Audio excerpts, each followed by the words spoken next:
this. Yes.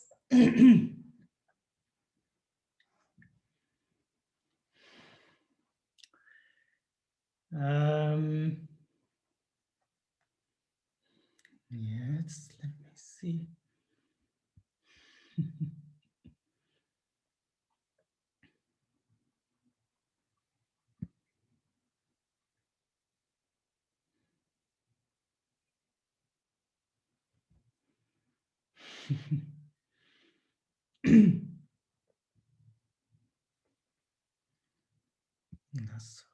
Lasso.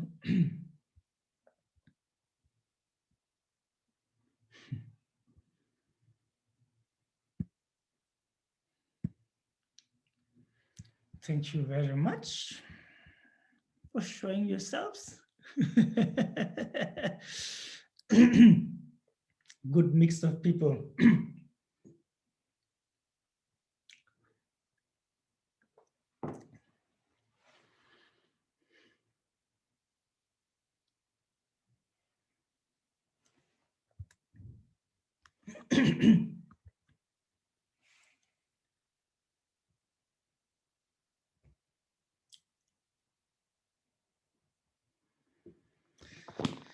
Lasso. Kanji is the John Roger Mentor of the Legend Agenda and the Genduru Jim was the zone of Belunum Kainda, Kanjir in the Pajoroger of the Gaveri Bazimba Kaimba. The Datam Jetarba Tambugu to Bizun engine, Dishi, had the Lemon Miumji, Wambo down Jajin, Las Chichola Chawache Banam, Sangisung of the Jim David Juru. The Daji Dambijin engine, Dishi, Kanda Chujutonga Jidana, the Shulamarjova Council, the thing that Tumbichu, the Charbin, and Bertha Tamji Dreshes. Namo like the Luda Nujinke, Drumda the meat and Namdan to a good jitanam chisamber.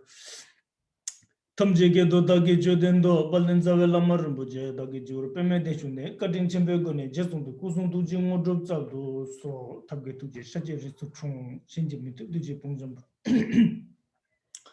Sergio Lumbo Dobrujibu, Jaja Jabe Shabla Chata Lo. Chapon, Colujube Jaboton, Jendon Kabasambo Sangeton. Quand la conduite la terre de Batsumba, Cheres la Chatsalo, Seji Java Tamji, Shipombochik de Basiji Kundi Pajur, Jambeyan la Chatsalo, quand je tournais Shinji, Panya la Sontan, dans les chaussures Jerjiba. Dojijan la Chatsalo, Corole de Tarema, Totara Jigjet. Tore no namlo do Jomayum la Chatsalo. Nalendaro, two times, 10 to some Shikala, Shiva Lashes. La Mantella Chatsalo, Shijatam Jizibijam, but Dugunjili to Jiji.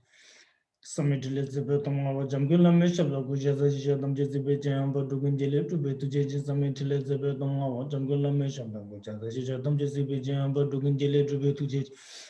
Summit Elizabeth Jangula Meshabla, Gujan time. So the Solama, Kinseva, Jesus Shilama, Kinseva. Shinji Lama, Kinseva, Tengmin, Kaulama, Kinseva. Suldrizigdan Lama, Kinseva, Tujivish. Cheno Lama, Chinse de Cheno, Chinlap, Tersin Dani Lama, Jambal de Cheno, Chugutal, Ningi Kolo, Namsam Kangi, Chabanso. Nizim Taji Tambe Meba, Degum Gumbuji, Jasetu, Namdar Sabjin, Jashitala, Nirsul, Yaptin, Lashentala, Reva Machi, Kangenda. Ninsen Kundu Jamen Kubesam Jachi to Jeshu, Tunze Menyamin Jasuni Rangini Bilebis Tadun, Chini Major Bado Chepshin, Solvar Major Jen of Johnson, Pema Gazal Dombo, and then shopping Udumnia. Pema June Jesodra, Kodu Country Mombo or Chiji Jesota. Shinjil of Jesus Guru Pema said the Jerubache sword. Galjim per Jimmy Jujin Tunjin Samba Juba. Chodon Tomo Dub Zaldon. Usum Lama. Such a tala. Chotomujum Dub Zald soul.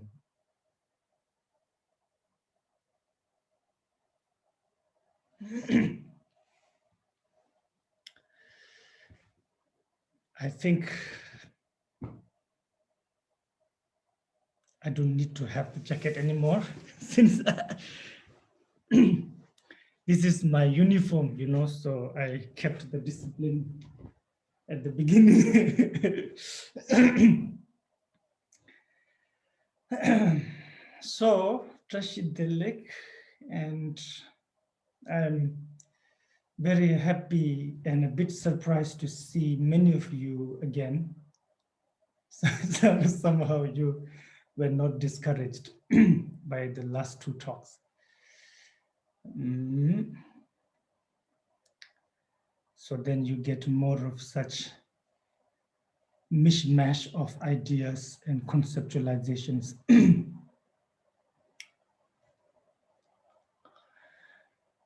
So welcome to the third session, I think. Yes, third session of Introduction to Buddha Dharma.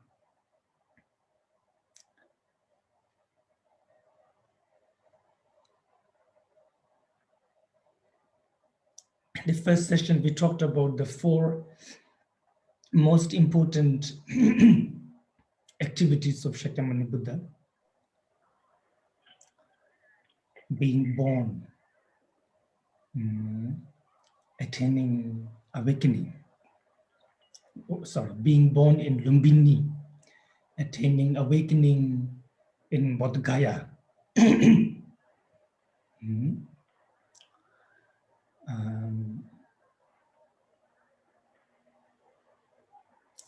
Turning the wheel of Dharma in Deer Park, Varanasi, Sarnath, more accurately. And then finally,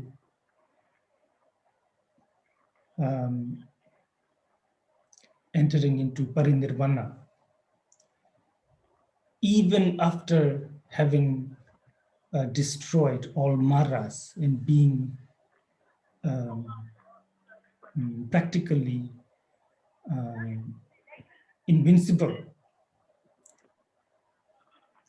Yet,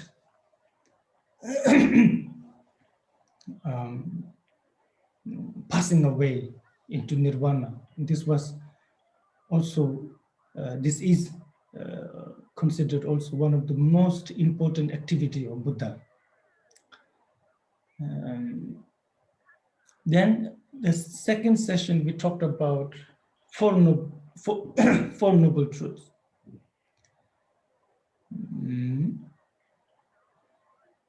Truth of suffering, truth of cause of suffering, then truth of cessation, and then noble truth of path. These four, very roughly, vaguely. I must say this now, that all the explanation you're hearing right now is very, very beginner level explanation. The depth of, for example, the depth of Four Noble Truths. The essence you will find in the teaching of Prajnaparamita commentaries, especially the commentary of Maitreya. And generally it's scattered all over the teachings of Buddha, in Vinaya, in Sutra, in Abhidharma. Sorry, those who are new, this may be a lot of extra terms, but it's good to hear them now. You know, you get used to them.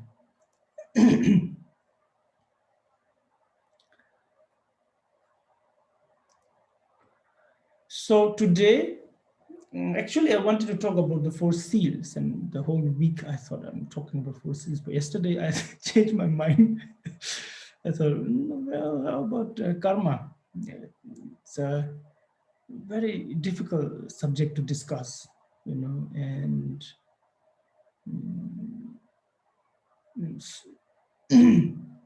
I remember Khyentse Rinpoche saying that it is the most difficult topic to talk upon, you know, karma. So yet it is extremely important to us, right? So I thought, you know, why not try and talk a little bit about karma today.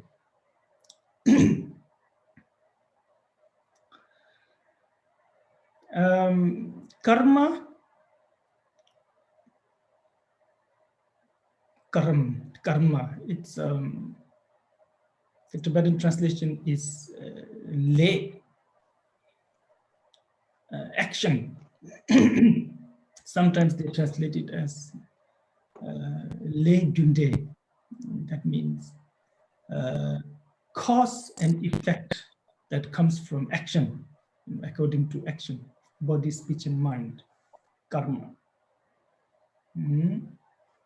Oh, by the way, please mute yourself. Those who are here, except the translators. Yes.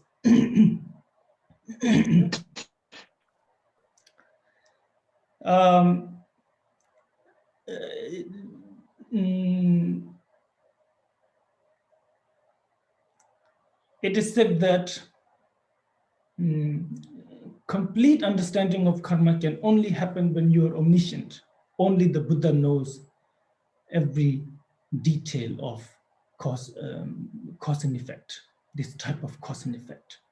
So, during the time, I think in the 8th century or end of 7th century, when so many of Indian texts were being translated into Tibetan language. At some point, it became a bit jumbled up in a sense that it was difficult for people to know which text belongs to Abhidharma, which translation is belonging to Sutra or Vinaya.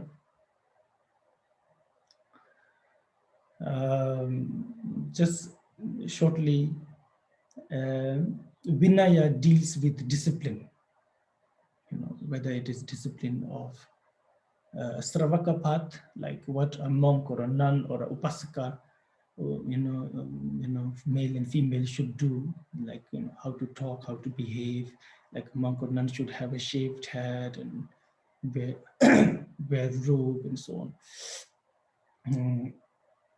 So basically that shows the Vinaya. Also Bodhisattva Vinaya too, how a Bodhisattva should behave, what are the downfalls, and how to purify and so on. Then there is Sutra. Sutra is mainly discussion between Buddha and his disciples, or between disciples of Buddha, like Bodhisattva, Shariputra, and so on. And then there is Abhidharma. Abhidharma is teachings of Buddha that deals with ultimate truth, that deals with the reality, like Prajna Paramita, teaching that teaches, for example, selflessness or emptiness, so it's called Abhidharma.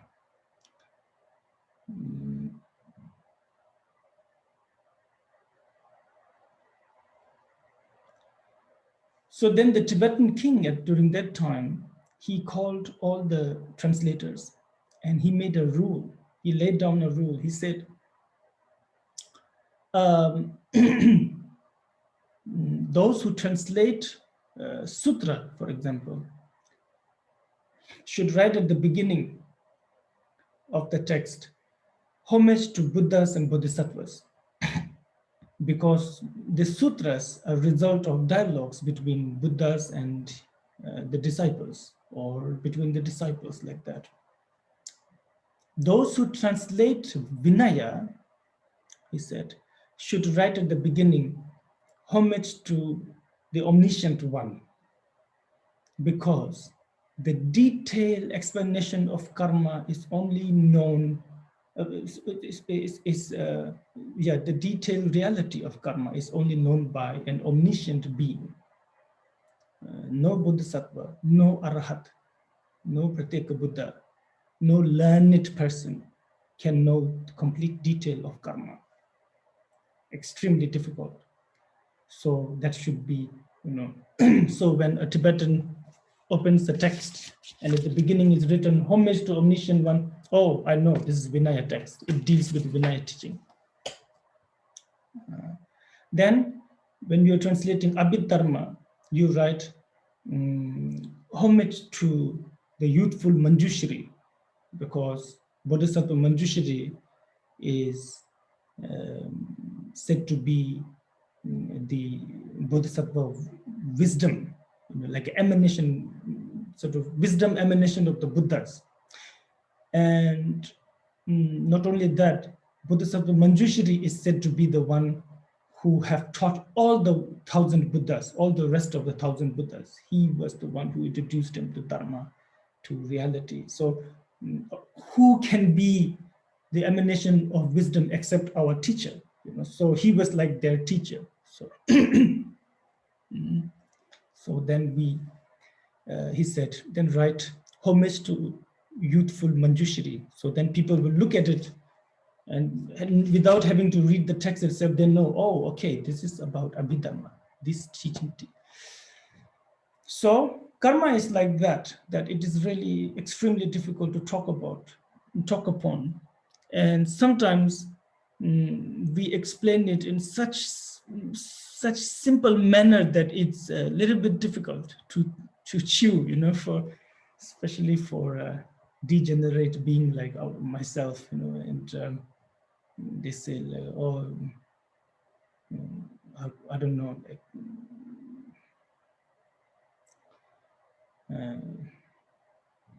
I don't even have examples for that. I don't know, throw a stone at a dog and you're being born a dog at 50 lifetimes or some like definite numbers, I don't know, offer a flower, one flower every day to Buddha statue, and then next life you'll be born very beautiful. Like this type of very sort of, like too simple, and very easily manipulated too, this type of explanation. But its own reality is extremely difficult. And then I have noticed some teacher really try to explain karma as close as possible to how things actually are, not to show it like some sort of like cosmic energy somewhere that's deciding everything, like, like this, what is this blind judge judging who's good thing, who's been good boy and who's been bad girl, not like that, but really as close as possible to reality. And I've always found that that's very difficult. And but I think that is the direction we should go towards. And of course I will attempt it. This will not be good, I say right now, but this is an attempt, and you're like the guinea pigs. So before we start again, to motivate ourselves, and then to remember from where all this come from, to remember the kindness of Shakyamuni, and to request his blessing, his acceptance, just like last time we did. I request you to contemplate on Buddha again. Just like this guy, Yasa found him in the middle of the night in the forest. We have all gone in the middle of the night at some point in our life. I have done that a lot. Never have I met a Buddha sitting somewhere just waiting for me. Contemplation is like that, that somehow we have found Shakyamuni Buddha seated very peacefully under a Bodhi tree.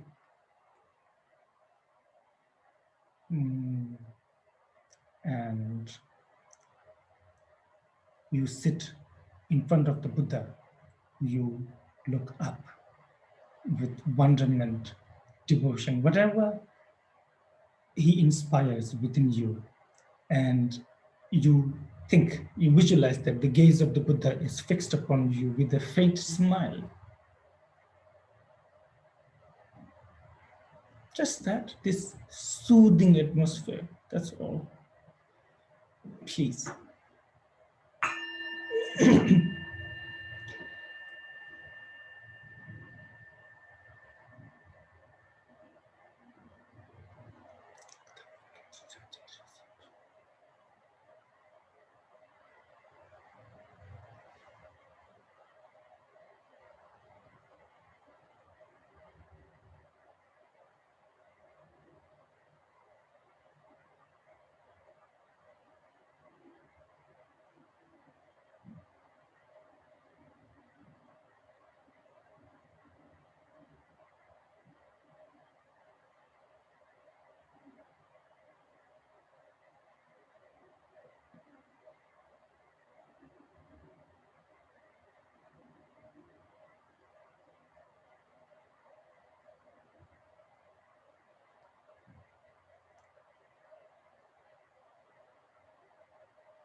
Thank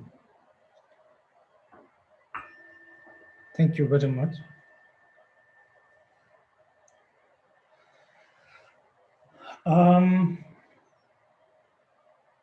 Today is also, I saw on the calendar, supposed to be birthday, if that is possible, of Padmasambhava, Guru Rinpoche.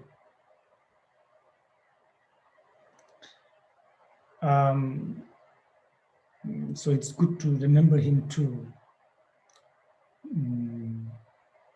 Those of you who know, you know the extent of his kindness and his activity. I don't know about other traditions, but Tibetan Buddhism is not possible without him. And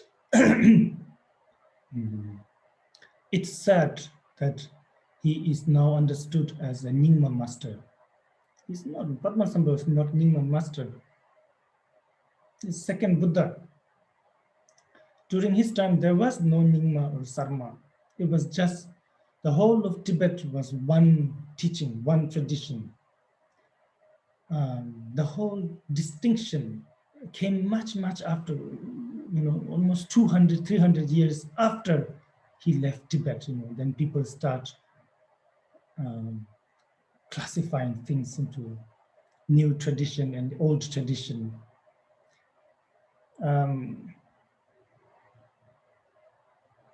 Prophesied by Buddha himself, that he said, after 16 years of my death, there will be born an emanation of enlightened one that will, and that will be far superior than me in activity, and many of the things that I do not do since I appear as a monk. It will not bind him. He will be completely free. And as such, we believe that he was actually born,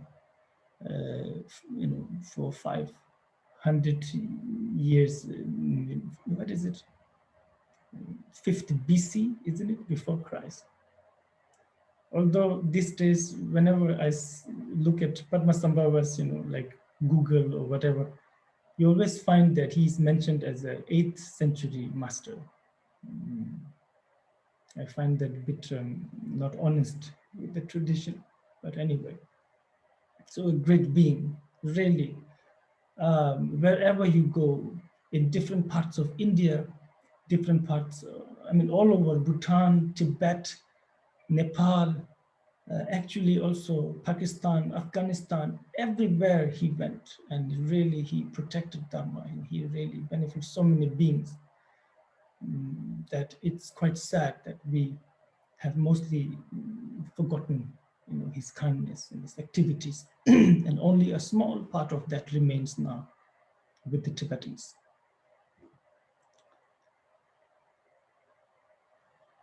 Anyway, so we want to talk about karma, right? Extremely important. Karma basically is cause and effect. As from the first day I talked about cause and effect. So this is not different from that. Karma is cause and effect. Understanding cause and effect, our Dharma practice starts. Practicing the teaching, the advices, pit instructions that comes from, cause and effect, that comes from karma. Our path is traversed. You cannot traverse the path if you are not mindful of cause and effect. Finally, when you have understood cause and effect completely, that is the moment you become omniscient one.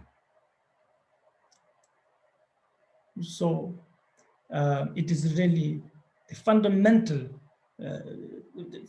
foundation of Buddha Dharma. It is the path of Buddha Dharma. And it is the result, the final result, that is the complete understanding of cause and effect, complete understanding of everything.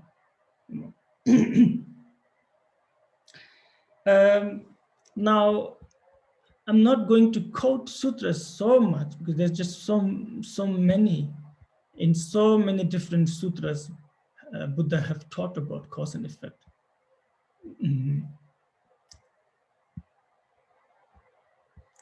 Just to name them, I had open somewhere here, excuse me.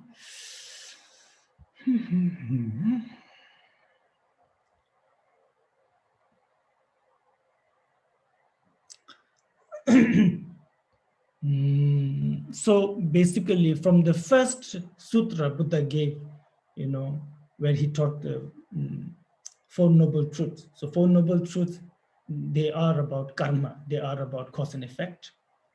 Then he went on to teach about cause and effect in so many other sutras like Pundarika Sutra, maybe the English is White Lotus Sutra, the White Lotus Sutra, it's a Mahayana Sutra. Then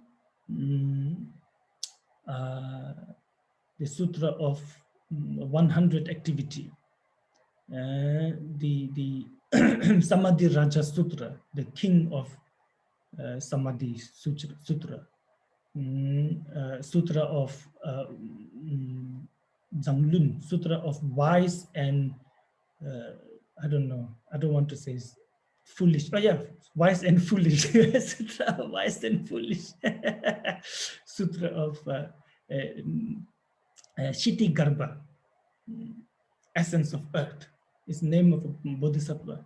So anyway, all the Jataka sutras, that Buddha have taught, and not just this, these are just a few names that I had to look up.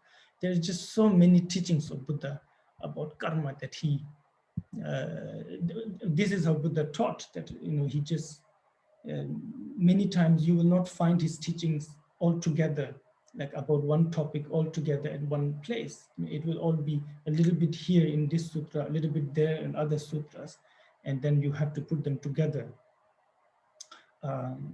which is best done by the Indian masters like Nagarjuna, Vasubandhu, Asanga. So about karma, the detail mostly come from Vasubandhu and his brother Asanga, their tradition.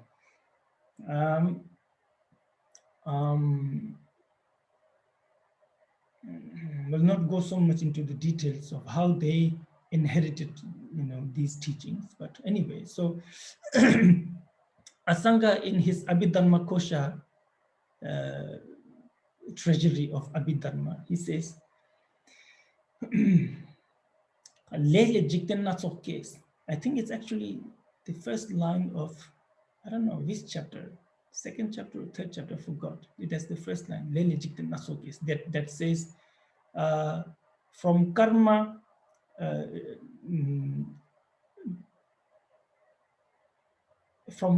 different birth happens, or from karma, different worlds are born. Lele Jikten Natsok case. Surge. Okay.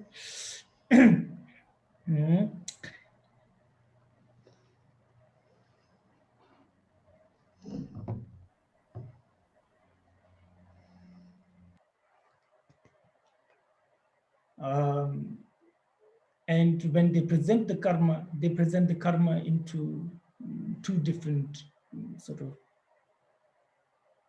they basically present two different karma. A common karma, a general karma of all beings. For example, all beings that live on this earth, this earth sort of formed basically due to the different karma of beings. That's okay, we can talk about, but that's one way.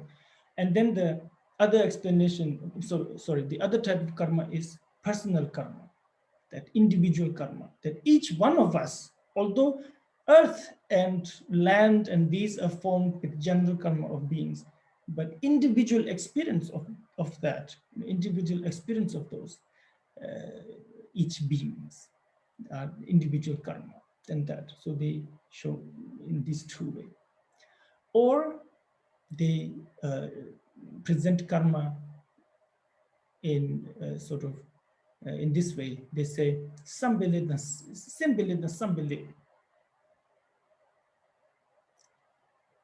karma of intention and karma of activity, or basically mental karma and physical and verbal karma, activity, mental activity and physical and verbal activity. So in any way, in this way, these are just two, I just mentioned two. There are just so many ways, different ways how they present karma.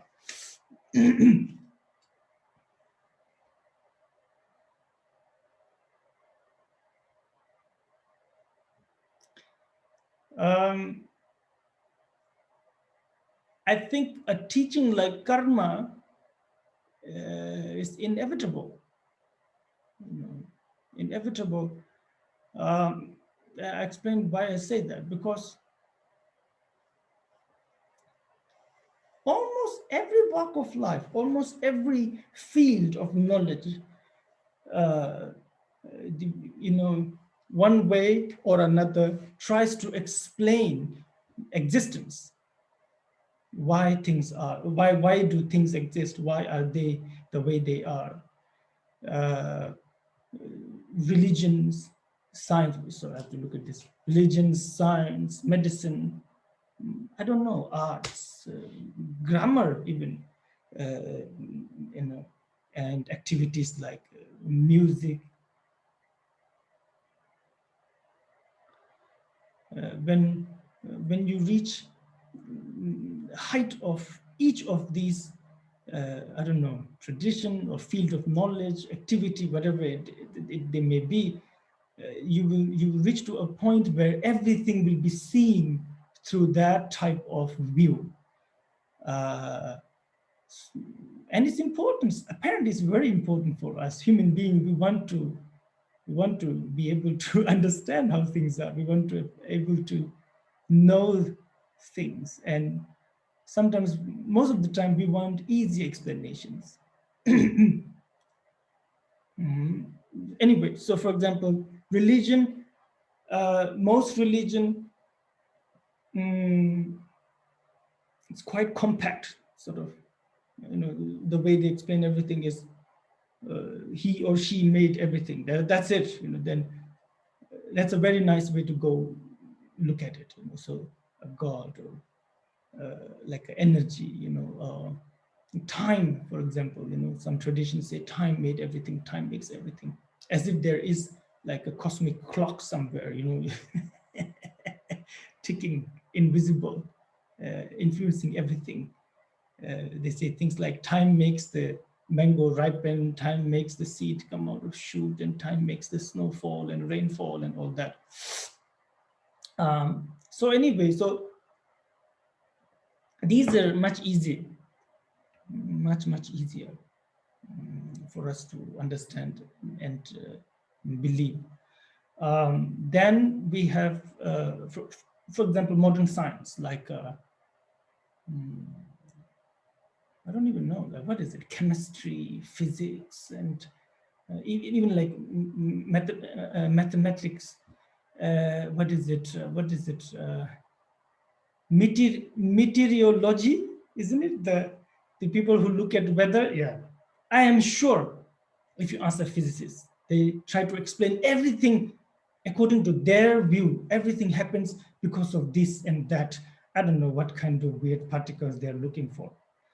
If you ask a chemist, they, like a real sort of genius, they will explain everything according to, because of this and that. I don't know, chemical stuff going on, Same goes with a mathematician. I'm sure they see everything in numbers and so on.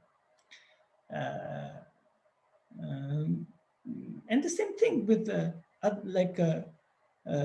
medicine. I don't know about Western medicine, but if you listen to a little bit to the traditional medicine, like the Ayurveda and so on, they will explain everything in that term, everything that happened to us.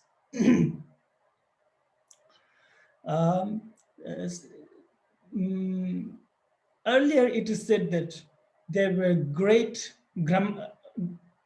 what do you call it? Grammatician? No, like a grammar expert, Anna. Grammarian? Grammarian, all right, grammarian. Earlier they're supposed to be expert Sanskritist, basically.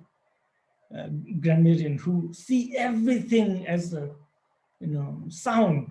Everything is like sound, pure sound, and they explain everything as basically in Sanskrit language.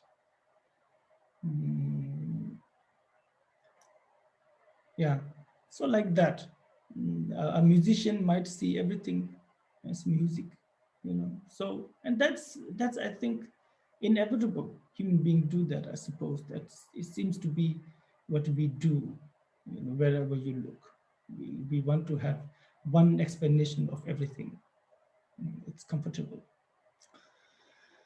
Now, within those, it seems there are those who explain everything to be moved by one entity, one power, one source.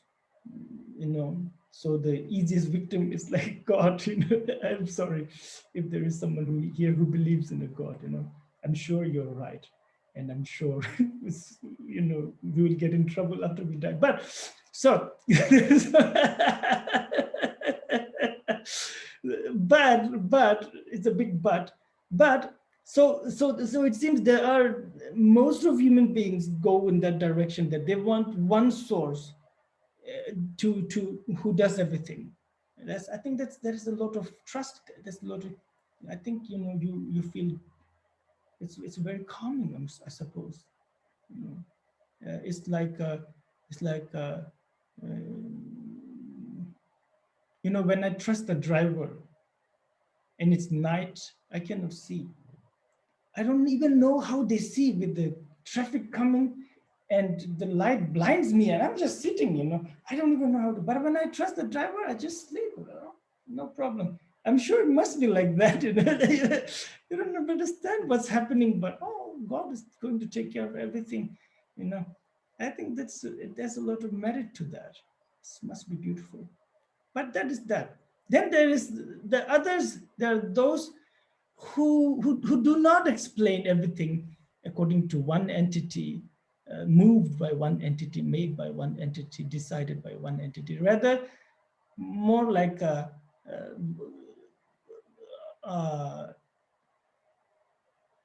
what did I write now?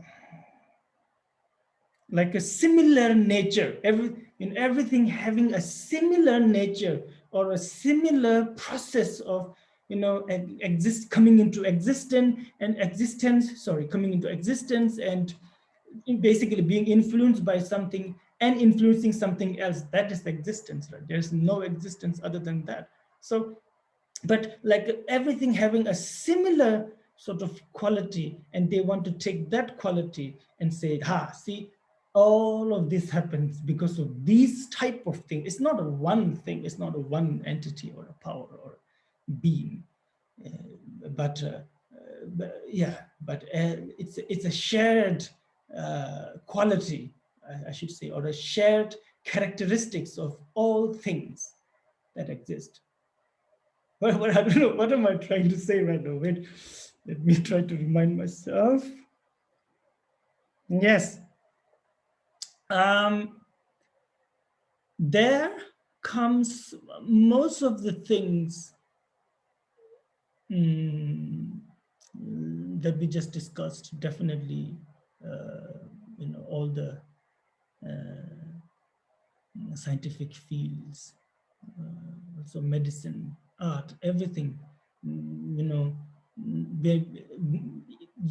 may believe it to your bone that, for example, everything is made of light or made of sound or whatever, but you don't believe in an inherently existing light or sound or the one thing that is making everything, like a mother source. Rather, each possessing it within itself, themselves. And so this, you just point to that similarity. I don't know if it might make sense. Please ask me a question, or You can even scold me if I say something wrong. I'm going to say a lot of things wrong today. It's a test run. So Buddha Dharma is exactly like that. Shakyamuni doesn't point to one source. There is no one source. If there is one source, we are finished. we are in big trouble.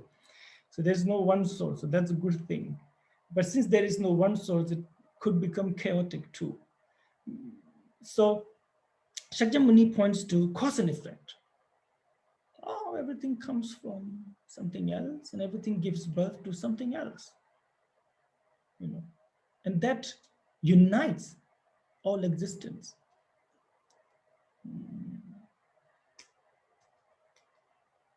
And the implications are, it's really, I suppose it could be very scary, you know. Basically, you're on your own. That's what it means, you know. It could be a bit scary. But if you look at it the other way, you're free in a way, you know, you're, yeah.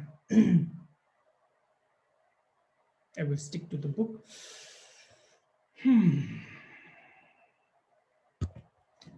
Now,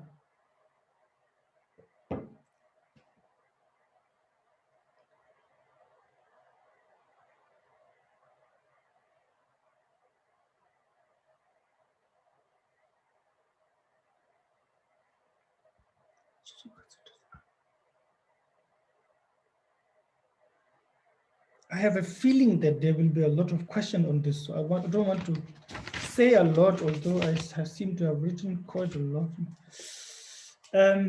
All right. So, okay, so what do we mean by everything comes from causes and condition?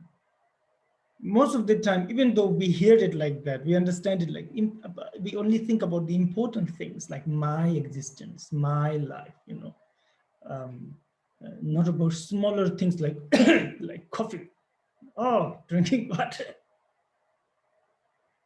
All of this, when Shakyamuni said everything is a cause, all phenomena, they are cause of something else, and all phenomena, they are results of previous phenomena. So basically, everything came from something else, and everything will give result to something else.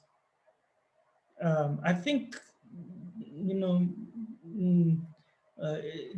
this is very well found actually, or believed by people who say that, yeah, energy, isn't it? Energy always,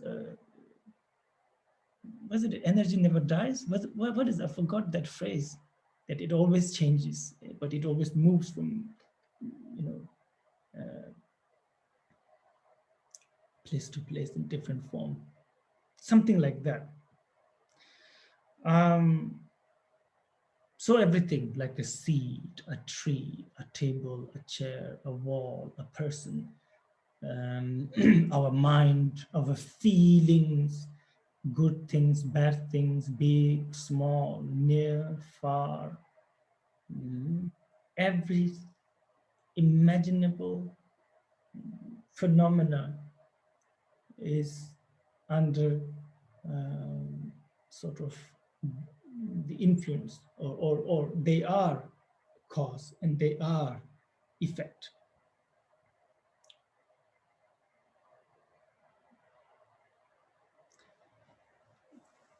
I think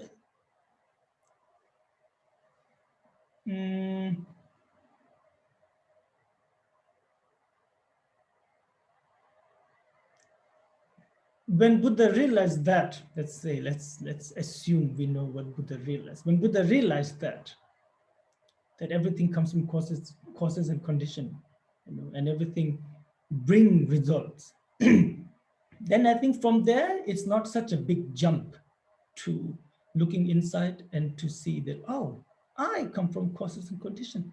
I bring result. There's nobody made me. I made me, actually. Sort of the previous me is making me now. Well, in more finer detail, the previous body makes present body. In more finer detail, previous eyeballs make present eyeballs. You understand, like that. And because that's how things are. Why should we be any different? There's no reason why we are different than a plant or a stone or anything, other than us having a mind, that is. But in this reality of being cause and effect, there should be no difference. There should be no difference that we are results of past phenomena, and we cause arising, we cause birth of future phenomena. So in that regard, every moment, every thought, every feeling, everything about you is a cause and effect.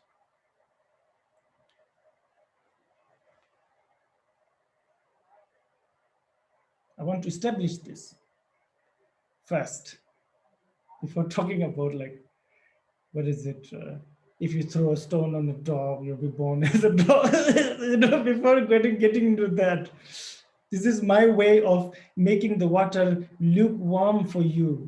So those of you who are like a beginner, that's all I can do. So where were we? What was I saying? Yes. So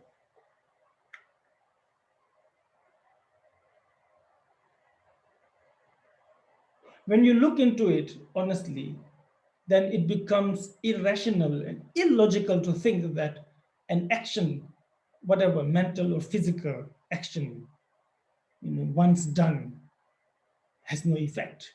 It just vanishes into nothingness. Nothing does that. Everything leaves an imprint somewhere, somehow, one way or another. So first, I just want to establish that whatever that we do, forget about good or bad or whatever, but our action leaves an impact, and it's really like, just that. Of course, immediate results are easy to understand. Oh, I had a mental, mental action wanting to show you something by picking up my mug. It's done. So it's very immediate. Or you throw a stone at Anna, and he's a nice guy, so he might not throw back, but he will look at you weird. So that is immediate. That's immediate action. You will see this in sutras that says visible action, visible karma. It's talking about this life, basically visible karma. So you do, you break the law. You get punished by the law, or you do good things that you are rewarded like that. Very very easy, very visible.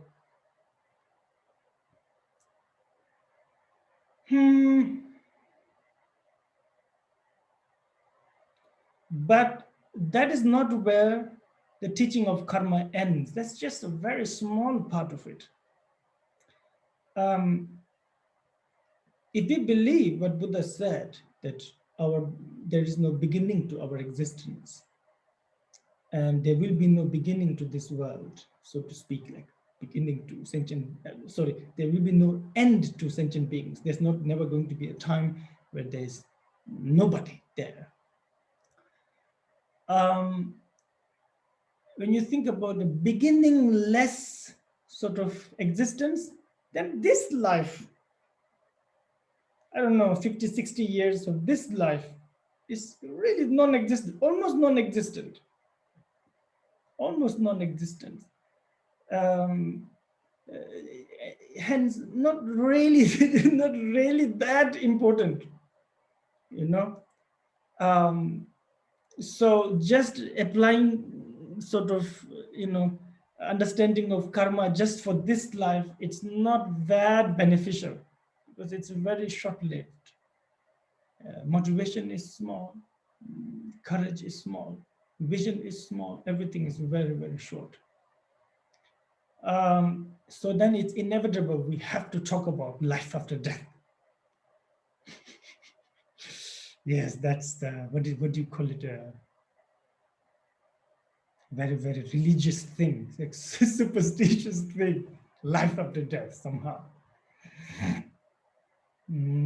Because I have met Buddhist practitioners who do not believe in life after death. I have heard of Buddhist practitioners who do not believe in life after death. There was a man in India I have known who has so much devotion to Buddha Dharma Sangha that difficult to find another person like that.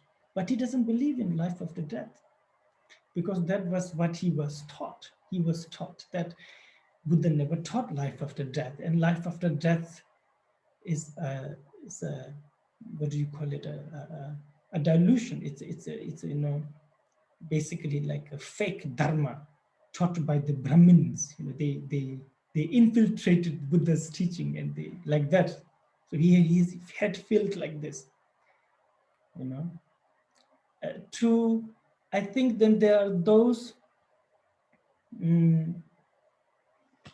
who talk about life, who talk about karma, who say they are followers of Buddha, and I'm sure they may be convinced by that. But from my arrogant view, I find it very, very much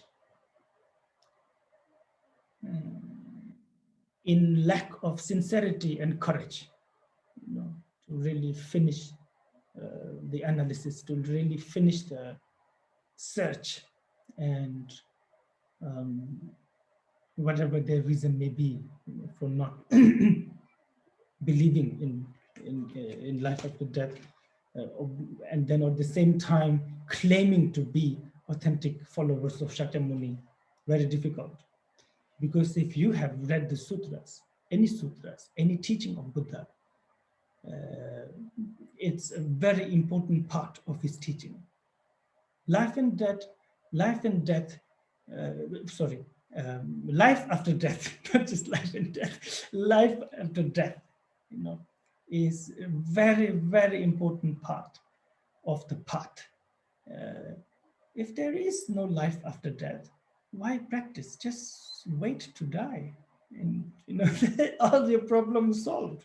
There is no real reason. You can be nice, of course, because it makes you feel good and whatever. But why, why would Buddha do all that thing?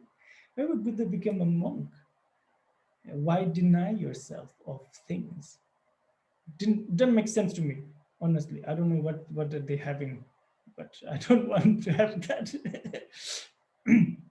So majority, almost all of followers of Buddha, this is very recent development in sort of, very recent. I think these schools, if I can call them schools, developed within maybe 50, 60 years.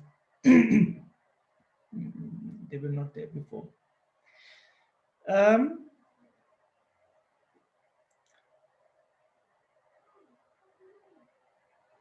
An honest seeker, an honest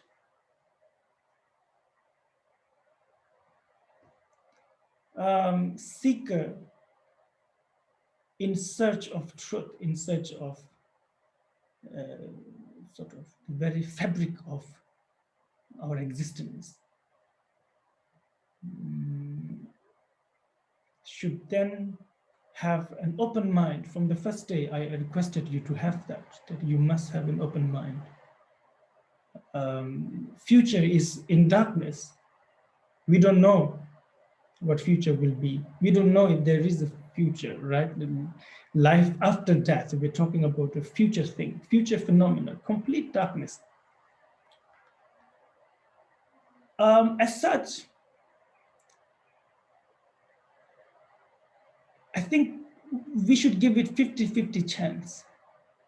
Maybe 50%, maybe there is a life after death. 50%, maybe there is no life after death.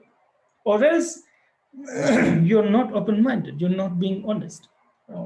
You have made your decision already. You're no longer a seeker, you have found what you're looking for. Then be happy with that. But if you really want to know according to my, of course, I am not, I am very much biased. I already made my decision. But for you, well, I'm like my father was alcoholic. He died drinking alcohol, but he always said, "You never drink alcohol. That's very bad," like that. I am biased. Don't look at me. But if you are, don't do what I did. Just be honest and look at it with open mind. Maybe there is a life after death. That's 50% to that. Maybe there is no life after death. 50% to that. That's your 100% possibility of an existence after death.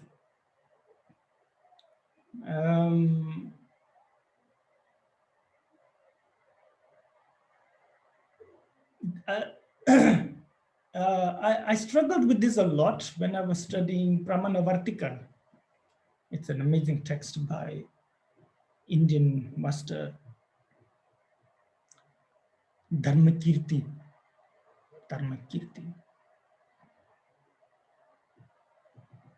It was said that first 2 times, because in those days when you write a text, especially in the Buddhist circle,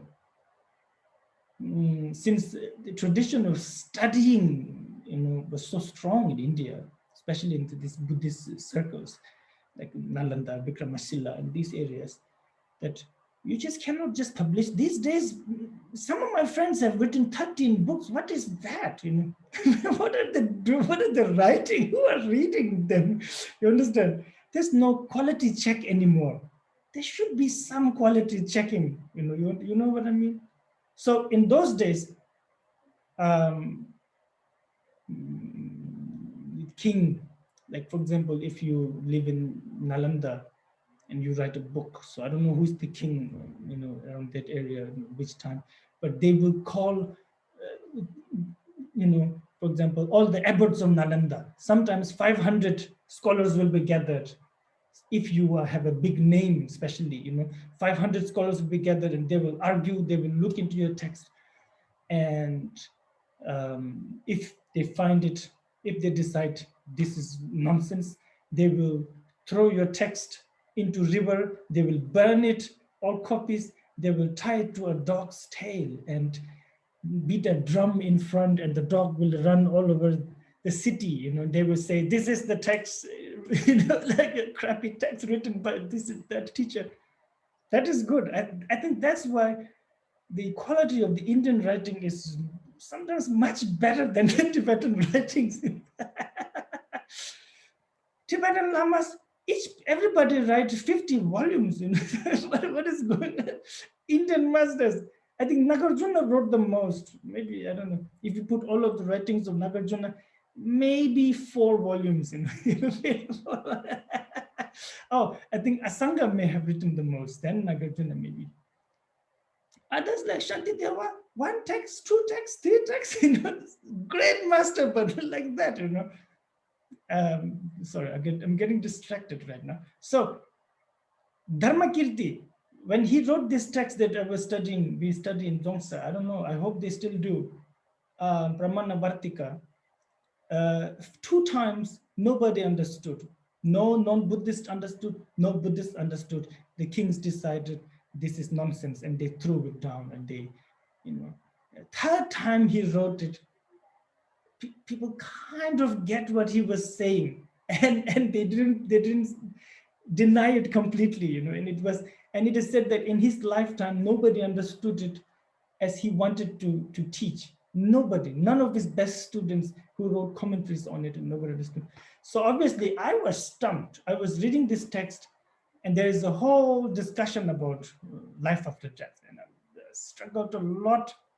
I really feel bad about my teachers at that time in Dzongsa, especially the review teacher, because that's the person you argue most with, And he just said, "Oh, you have to believe it." At the end, he just said, "I don't know. Ask him. He's dead. I don't know. You ask him." And he's right, actually. I was looking for an answer. I was looking for like a something tangible like water in this cup.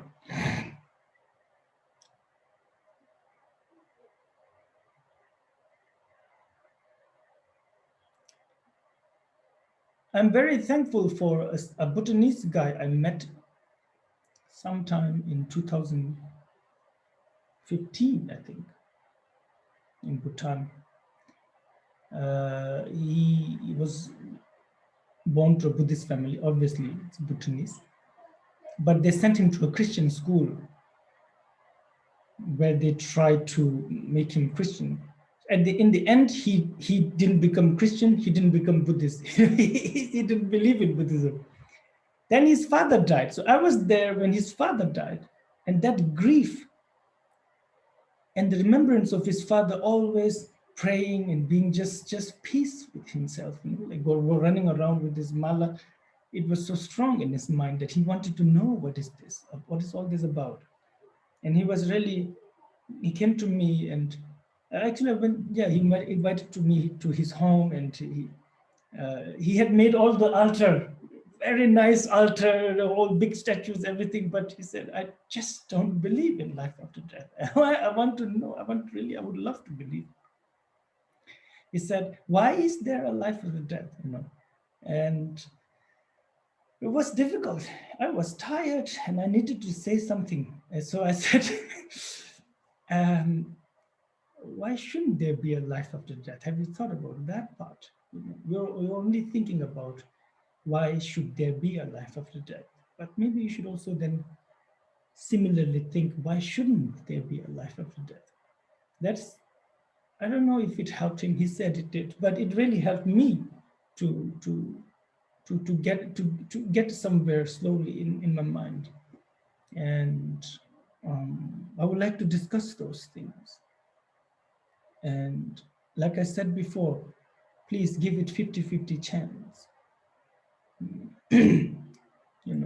Maybe there is a life after death, maybe there isn't a life after death. And then if you're going to ask a question, why is there a life after death? What proof is there that there is life after death? Then you should also ask the same question to the other side too. Why shouldn't there be a life after death? What proof is there that there is no life after death?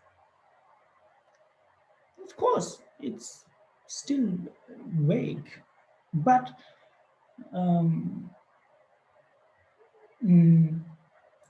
it could really open your eyes to a lot of things, and it could really make a lot of things possible in your life, in your mind, to enter your mind when you're open like this. I suppose that the heart, like I said, the main thing about karma actually is basically, we cannot talk about it with karma without talking about life after death. Similarly, we cannot talk about life after death without talking about consciousness, a mind, a consciousness, right? That is not possible.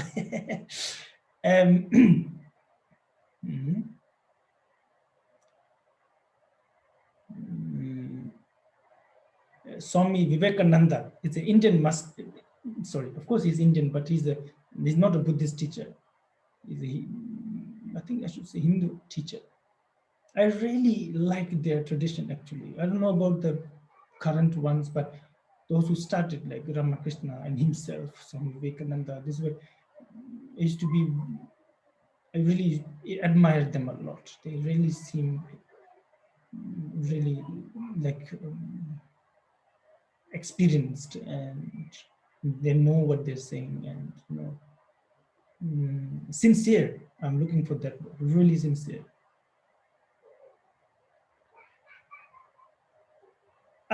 He criticized Buddha, Swami Vivekananda, in two ways. So I just talk about the one way that is relevant today, is that he said Buddha, although is Vishnu avatar, is basically like emanation of Vishnu, incarnation of Vishnu, I think. That's what they believe. Although he is incarnation of Vishnu, he made a mistake, he said. He made a mistake, and big mistake, not a small mistake, like a fundamental flaw in his doctrine is that he didn't teach about an Atma. He didn't teach about a soul. I don't know if Atma is soul, but let's just say soul, like Atma. Why say soul? When I can say Atma. He didn't teach about Atma.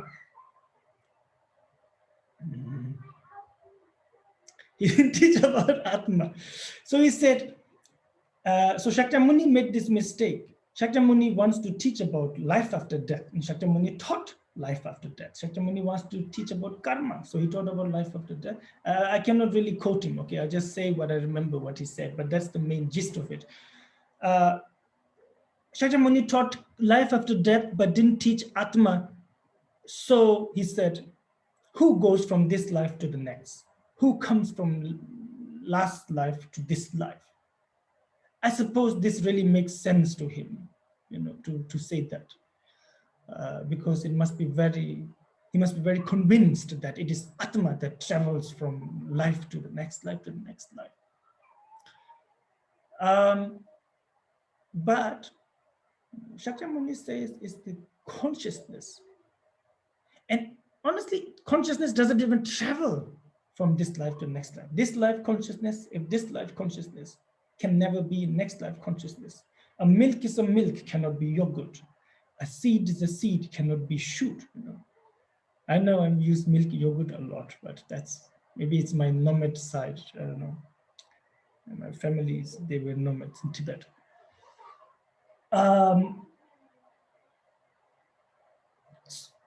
Shakyamuni says it's just the last moment of this life's consciousness gives birth to next moment, to a next moment, sort of next consciousness.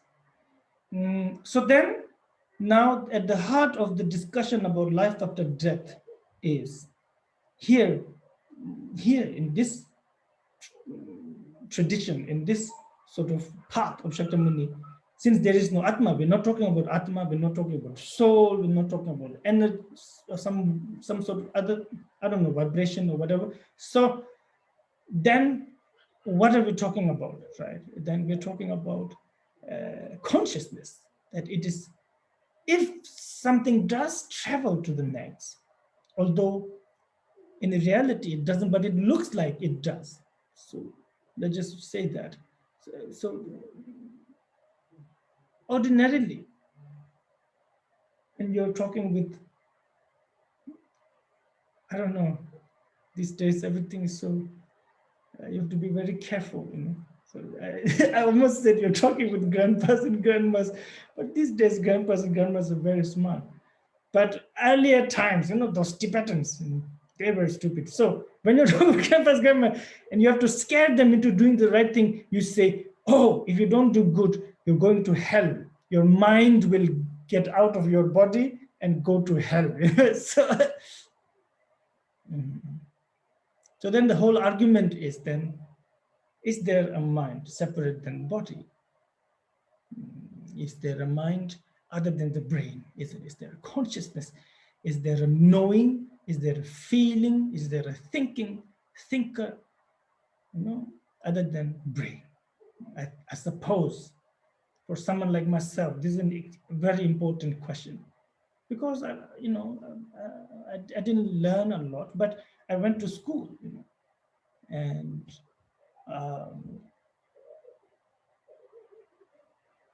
yeah, these things were taught to us. What do I say now? Wait.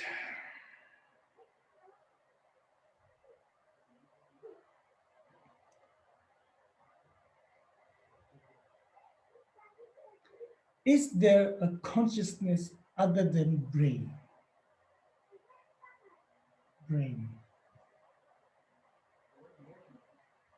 Suppose then we have to talk about what is consciousness, what is meant by consciousness, what is meant by mind.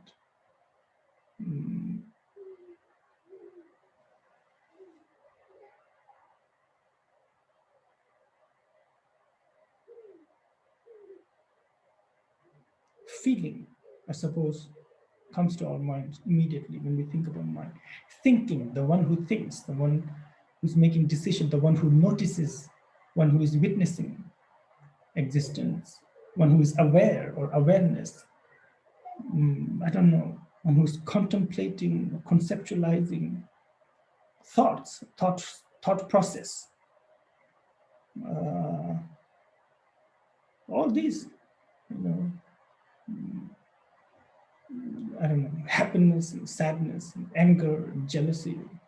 These, I suppose, when we think about what is consciousness, what is mind, I suppose these things come to our mind, and they're not wrong. They're all correct, actually, understanding of mind. Mind is not a one thing, again. Mind is a myriad things. Buddha teaches that there is no count to different type of mind that each person possesses. Yet, people like Vasubandhu, Buddha himself, then says, but for the sake of understanding, they say 8 major mind and 52 minor minds. So everything, consciousness. Wait, I'm losing the train of thought. I am wrong, probably wrong, very wrong. So just be kind, okay? Just treat me like a real village simpleton when you argue with me.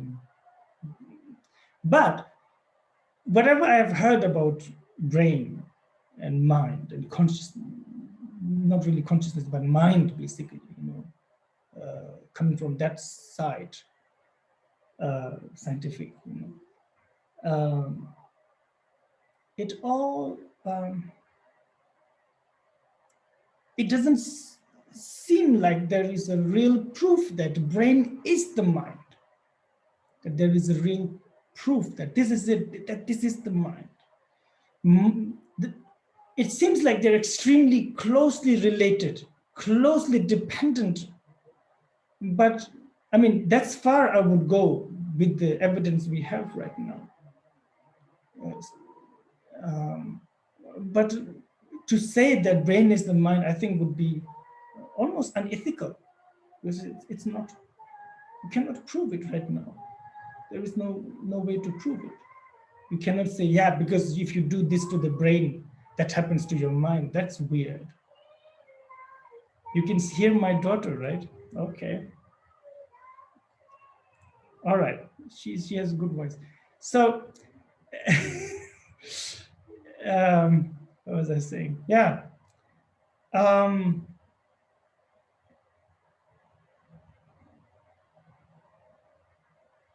Yes, that more I listen,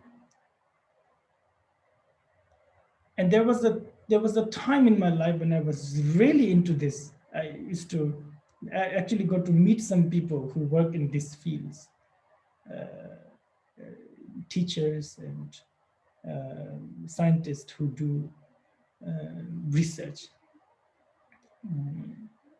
And maybe they didn't share most things, definitely they didn't, but whatever they said only proves that there is a strong connection between what we feel, what happens to us, which we cannot show to anybody, obviously, we can only verbalize it, and then what happens here up in our head. Maybe it all goes till the spine, I don't know. But just there's a strong connection. Having a strong connection is not actually having a strong connection is a proof that it's not a one thing. But anyway, that's, I guess it's a debate language, leave it. But having a strong connection is not a proof, definitely not a proof that it is a one thing. That would be weird. It will be a weird world then. Like saying the transistor is the, what is it, the radio frequency. That's weird. It's like, that's how I try to understand. It's very simple, as sophisticated as I can make is I look at the phone, you understand? Like a phone. Better the phone, maybe the better the reception and so on. You can do more things if the phone is better. You can do less things if it is one of those Nokia stones. Nevertheless, it's not the network. It's not the connection itself. It's running through it. Hence, it's extremely dependent upon it. No phone, you cannot talk with anybody, but your ability to, so the actual, I don't know, the actual energy is not the device itself. The device is just, yeah, I don't know, it's just an apparatus. It's just a helper. It's just a, something that, like a glass we put on our eyes. Like a blind person, may, someone who has, I don't know, nearsightedness or whatever, needs a glass to see what's nearsightedness doesn't see nearby, or nearsightedness doesn't see far things. What is it, Anne? You're the doctor. If you're short-sighted, you don't see far away things. All right. I used to study whatever. So yeah, then you need that. You need that type of glass that helps you see far things. But the glass is not seeing. You are seeing, but you depend on glass. No glass, no sight. But that doesn't mean that the sight is the glass. Of course, that's much more complicated than that when it comes to brain. That much I understand. But honestly, as a simpleton, it's really difficult to believe them. Like his Holiness says, the moment it is proven, I will leave my tradition, my religion, that very moment, and I will just live whatever this new belief will teach me to live. But it's not. Years ago, because thanks to His Holiness Dalai Lama, actually every year we have these big events, and a lot of my understanding came from that, because every year for 1 month they gather sort of Oompa Loompas, from different monasteries. So I was one of those sort of people. Jongsar had to, fill in some quotas of monks, and Abbot said, "You want to go?" I thought, oh, 1 month, no class? I want to go. I didn't know that they're going to, the class there is starting from 8 in the morning till 7 or 8 in the evening. I had no idea. For 1 month, I thought it would be very easy, like in school, But because of, thanks to the kindness of His Holiness, I'm sorry, I think I talked a lot actually. I want to give some time to question that. Thanks to the kindness of His Holiness, really world-class scientists, people who are really respected, published in their fields, like astrophysicists and neurologists, all kind of weird people. They come and they try to teach us, like simpletons, for a month. So then it's really, by the end of the day, when you close your eyes, you start seeing the different diagrams that you've been showing the whole day, and you've been memorizing the names. That was good. That was really good. And I must say, I really, when they were explaining about things that most of the things I forgot, but some of the things I still remember, like how they explain eyes. They were explaining the eyes and how eye sees, and especially how eye sees color and not. And that was really good for understanding. It really enhanced my understanding of everything being creation of mind, for example. And I'm forever grateful. These are really doing the work of Buddha, I thought, exposing the truth, showing what is there. So at the end of the 1 month drilling, there is 3 days debate, where then more people will fly in, and His Holiness Dalai Lama will sort of inaugurate it, and then he will leave, and then we have to do the sort of the work, basically the debate, argue. And the name of that meeting that year was a paradigm shift, a need for a paradigm shift. They said that it's clear that that we don't have the apparatus to really know what is mind, or definitively prove that brain is mind or not, or and then so they say maybe we need a different way, a different tools, a different way of looking at it. So the whole thing was designed as a dialogue between Buddhist scholars and these people.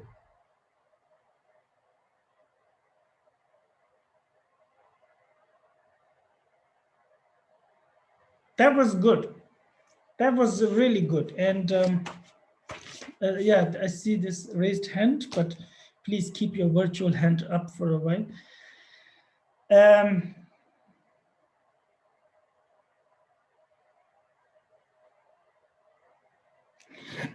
During the debate, something funny happened. Was that, well, again, I suppose it's not so funny. I'm sorry to say that.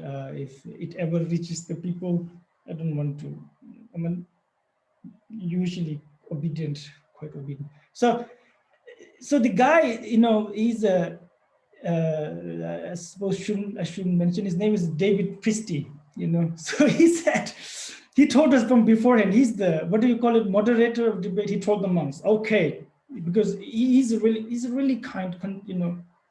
So he knew. So he said, don't ask the questions that you've been asking me. Don't, you know, like this, you know, don't ask where is the self, where is the center of me, who is the one that is deciding everything, who decides that I like this, I will go there.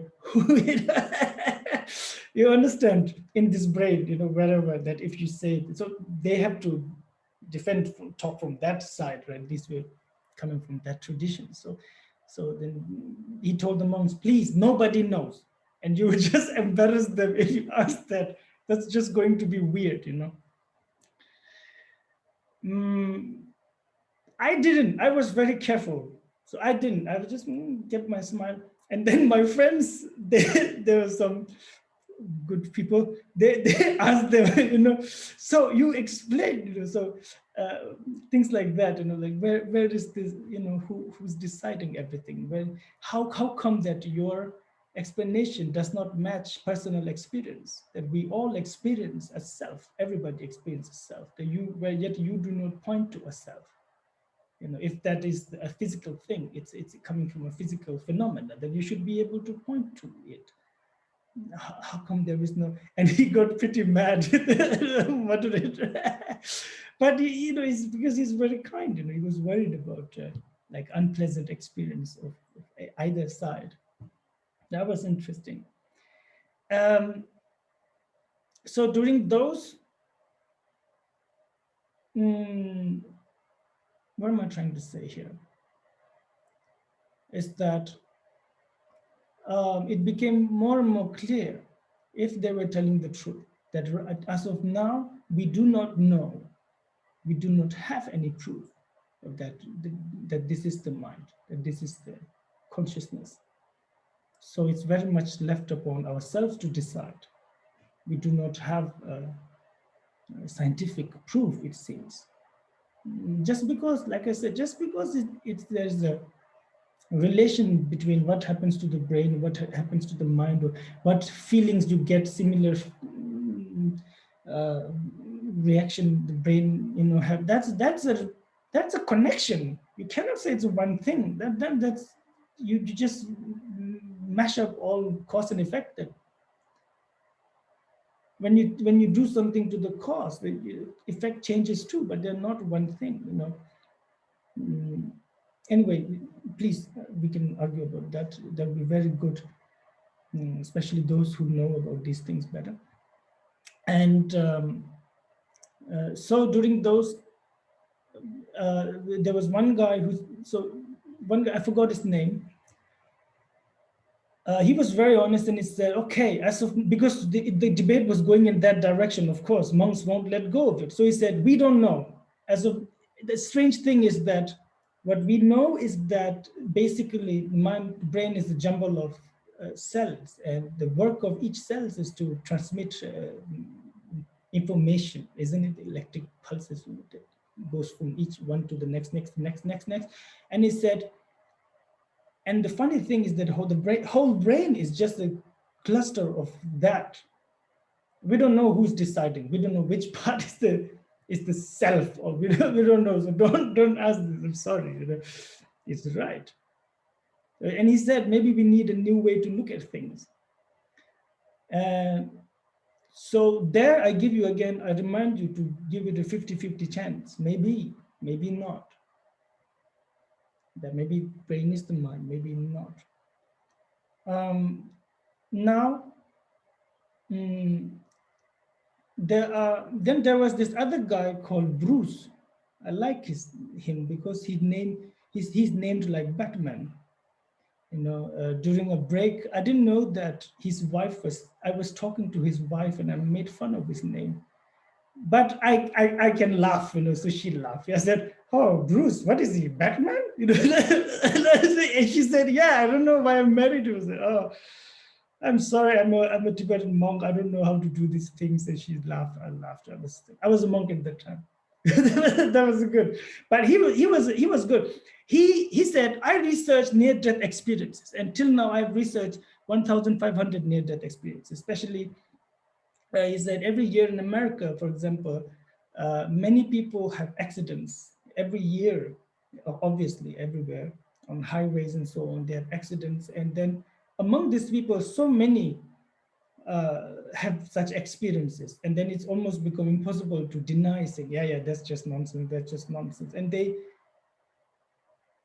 reveal such a really, I think compelling is the word, reveal details that's really, they even go on to say what each sort of doctor, nurse who working around, and relatives were doing and thinking at the time when they were in that type of coma, or whatever that is, like maybe like clinically dead or in coma, whatever that was, that experience they were having. And then they could see everything clearly.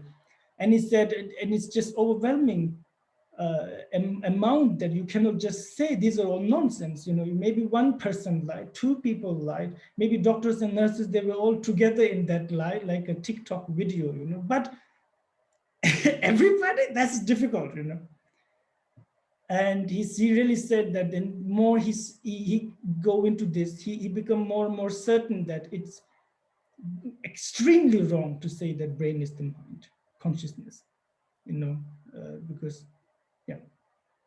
sometimes it seems that the brain doesn't work, but still the experience doesn't stop.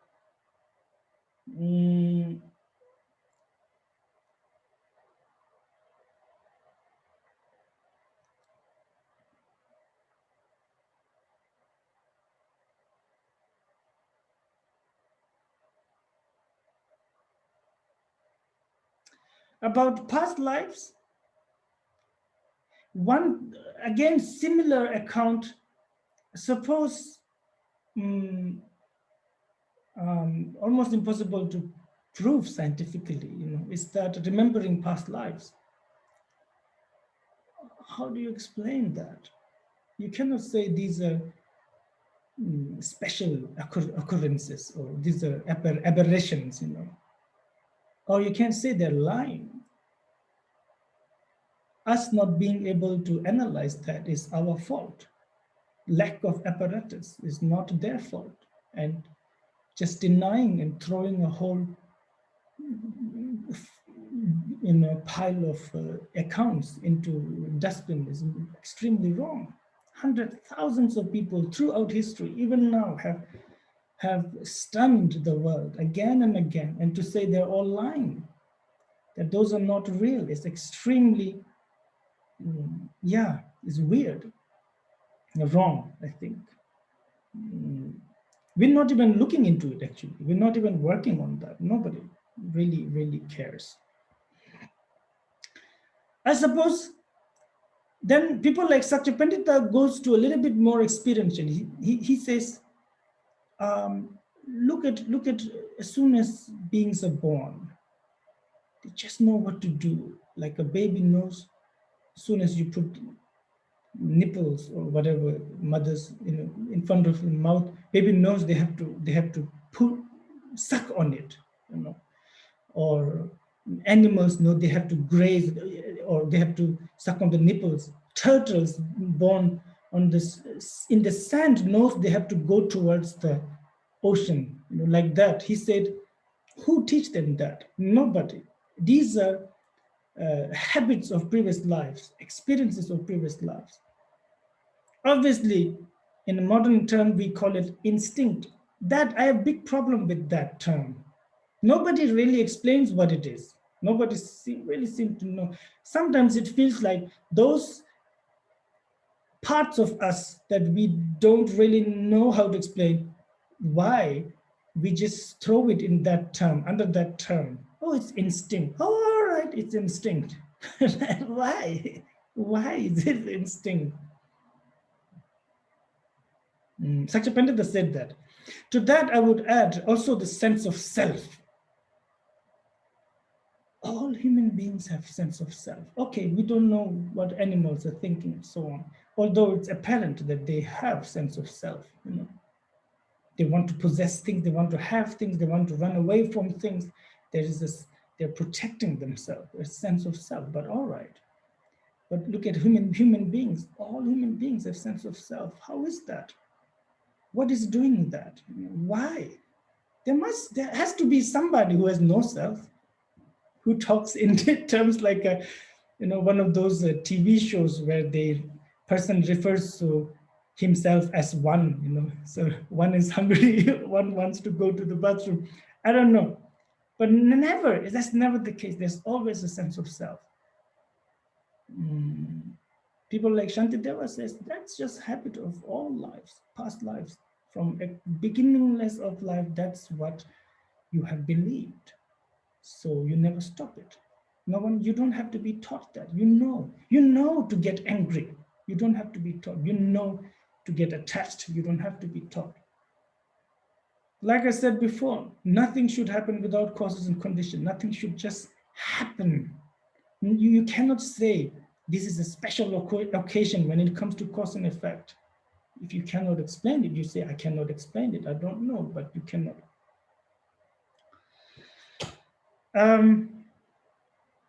So when you kind of give it 50-50 chance, you might find that although they may not be scientific as such, as we understand, but there are more factors, more supporting factors for maybe there is a life after death than what is it, opposing factors to that. Matter of fact, there is none. There's no real reason. Why can't it happen? There's no real reason.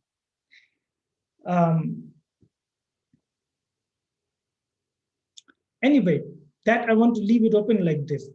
So just have that. Now, if you believe that the last moment of this life's consciousness can sort of can continue, meaning can give a result to next moment of consciousness, then you can talk about a life after death. Then you can talk about karma, or else talking about karma is just like not knowing where is the aim and shooting the arrow. That's just stupid. It might hit, it might not, probably will not.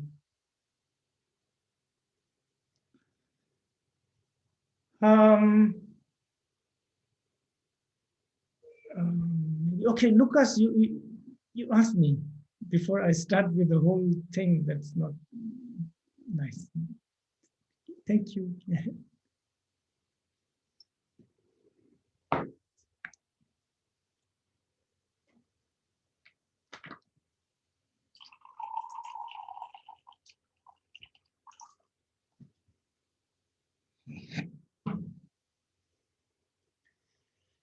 You have to unmute yourself, Lucas. Yeah? You cannot unmute? Oh no.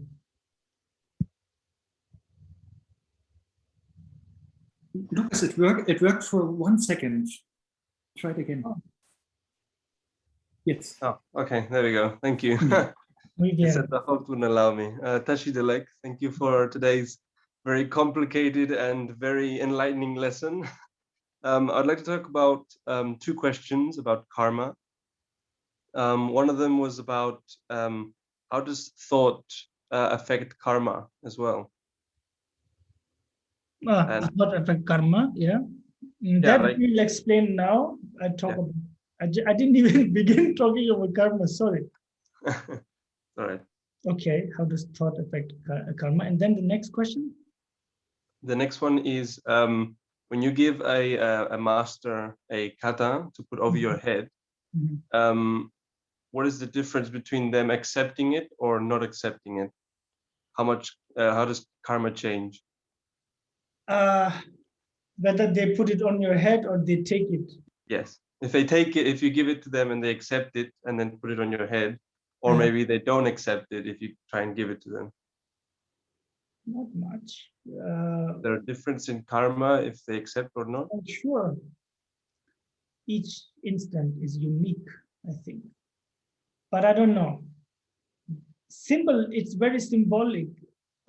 Indians, even now, they give flower garlands put on each other's head. It's a good thing. It's like offering or generosity. It's beautiful to have flower on your neck. Usually, Tibetans don't have flowers. Sorry, that. And also Indians also do this. They give scarves. They wear scarf, and they give scarves as an honor. Even now these days they do, like it's some functions or whatever. You're giving a lifetime achievement award to somebody. There is a scarf they give, like a shawl. The Tibetan, this thing comes from that type of things, those things. So they just offer the scarf. And usually, master take the scarf and put it back on your head as a blessing.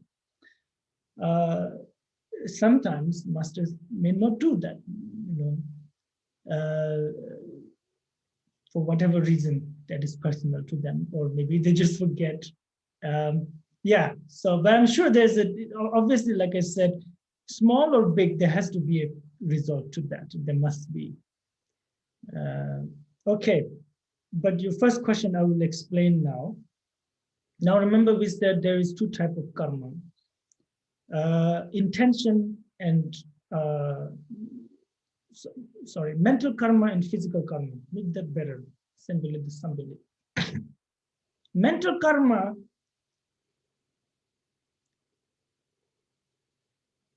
is the source. Intention is the source. Everything that we are doing right now, before you do that, why are you here? Because you thought of coming here. Why did you thought of coming here? Because you saw something. We put out, oh, somebody's talking. Why? Because me and people thought, oh, let's do that, You see, like that. So it goes back to intention all the time. Obviously, that's whether you believe it's the brain that's deciding, whatever. This much you have to believe that intention is the one that's bringing the result. So intention becomes supreme, more important in a way. And it depends on intention. What do you do is good or bad? And or neutral. So there are three. Like, for example, I picked this pen up, I put it down. Didn't harm anybody, didn't help anybody, anyone, neutral, So as a result, in some next life or whatever, I don't know, I just pick up a stone and put it down. You understand this? No, what is it? Yeah, no foul, no harm. Just, Then intention, there are intentions that are harmful. I want to bring pain to somebody. I understand that that's what will bring pain. I want to do I want to make someone happy. Good thing. Give something. Help someone. From there comes, that decides what I will say, obviously, how I will say, mostly,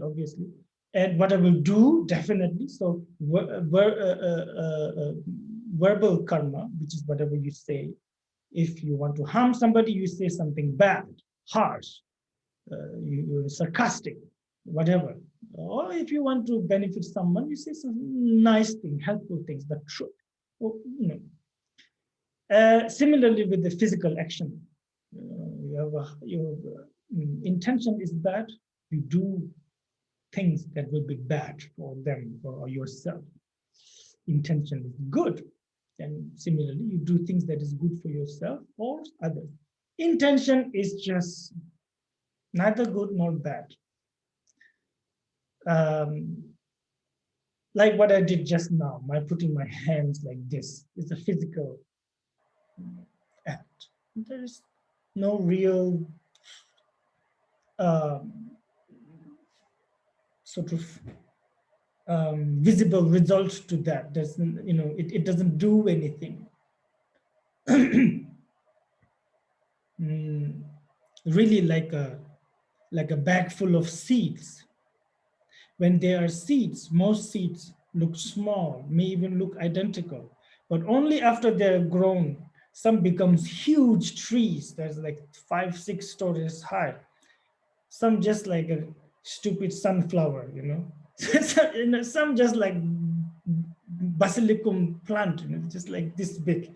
That's it. Seed was almost similar, the size and similar with the action like this.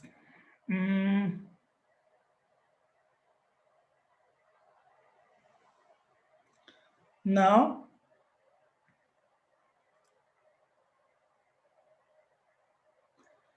from general karma of beings, all beings on this earth, for example, that I had, you had, we have, I should say maybe, the karma to be born in such a place. Maybe to suffer, maybe to enjoy, whatever it is, maybe just to exist, whatever it is. Since we had such a karma that played a part during the formation of the earth or whatever, even now the existence of the earth, and now it depends on what we do, whether how long this will exist, this will remain hospitable or whatever. So that is that. Please know that what I'm explaining is very, very, what is it? Rudiment? No, like very foundational, and as the teaching grows, understanding of karma grows, and then it's very different, very different. It's right now it's just like a welcome to the temple thing. That's that. Take off your shoes, sit down, don't talk. Yeah.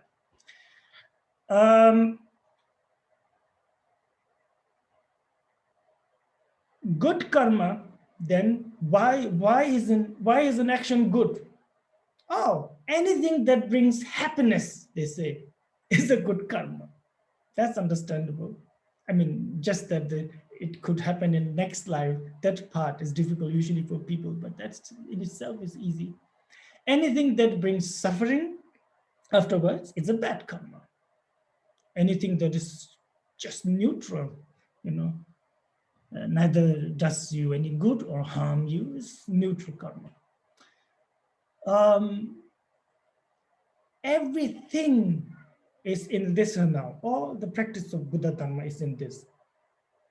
In one sutra, I know I will not quote sutras because first of all it's difficult to translate, and then where is it? Shakyamuni says, once done, they will touch you. You will experience them in future.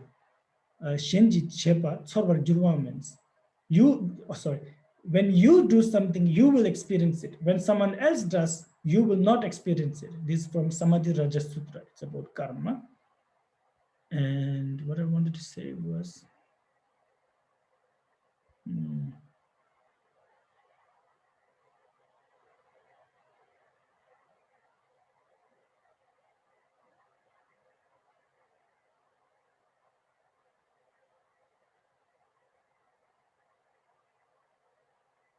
Yeah. In the Shiti Garbha Sutra, Buddha says, when someone practices the 10 virtuous actions, they will become Buddha. Those who call themselves Mahayana practitioner and say, oh, I'm a Mahayana practitioner, so on, but as long as they live, they never even do one virtuous action. Virtuous action is good karma, right? Good, that's just different name. One virtuous action will never become a completely enlightened Buddha, because even though they believe that they will, that they call themselves followers of Buddha, but that's just words only. So, like I said, this good karma, bad karma, this thing, it's not just what you experience, and it's not just to have wealth or long life or good rebirth, but it goes all the way to Buddhahood. And hence it becomes really like the fabric of Buddha Dharma, Buddhist practice. It is the Four Noble Truths. It is the, from this comes the eightfold, noble path, to have link dependent origination. You can explain it in terms of two truths. You can, all the parts of bodhicitta is there, everything. So understanding of this is not just something foundational that you have to understand and then you don't need to think about afterwards, but this is going to be there all the time. So individual karma, like I said before, can be good karma, bad karma, neutral. We don't talk about neutral, just good karma, bad karma. So general advice is that do not accumulate negative karma, accumulate as much as positive karma. In this way, tame your mind. That is the teaching of Buddha. That's the general advice. Initially, there was no monks or nuns rules. When people first came to Buddha to become monks. Nuns came much afterwards, right? So first they came to become monks. There was no real rule. Buddha didn't say, don't kill, don't lie. Was not needed even. All he had to say was, do not do bad, do good, and tame your mind. That's my teaching. So for years it was like this. This was the teaching of Buddha. All the 252 rules of monks and so on came much afterwards.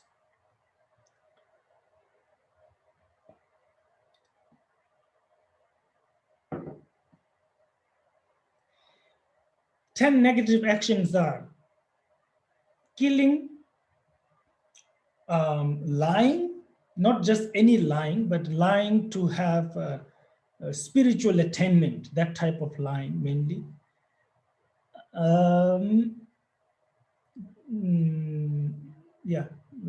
Stealing, something that doesn't belong to you, that is not given to you, and you take it as stealing. Sexual misconduct.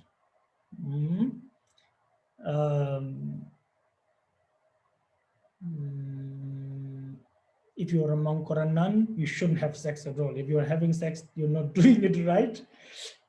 If you're in a relationship, so with your own partner, like that type of thing, sexual misconduct, and not to have sex in the temple or whatever like that. Anyway, you look into these texts, especially look into Words of My Perfect Teacher if you can, or there's so many texts like the Triple Vision, the Sakyapa text, so you find them details. What else? Sokchiba Majimba Lemba.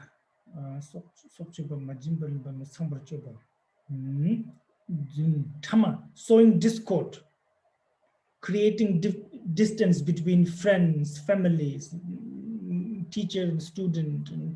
Unless you should, that's different, If there is two best friends, but they're really harming each other, then you should sow discord. That's something else. That's the other side. But generally, out of jealousy, you divide people, and very bad. Sowing discord.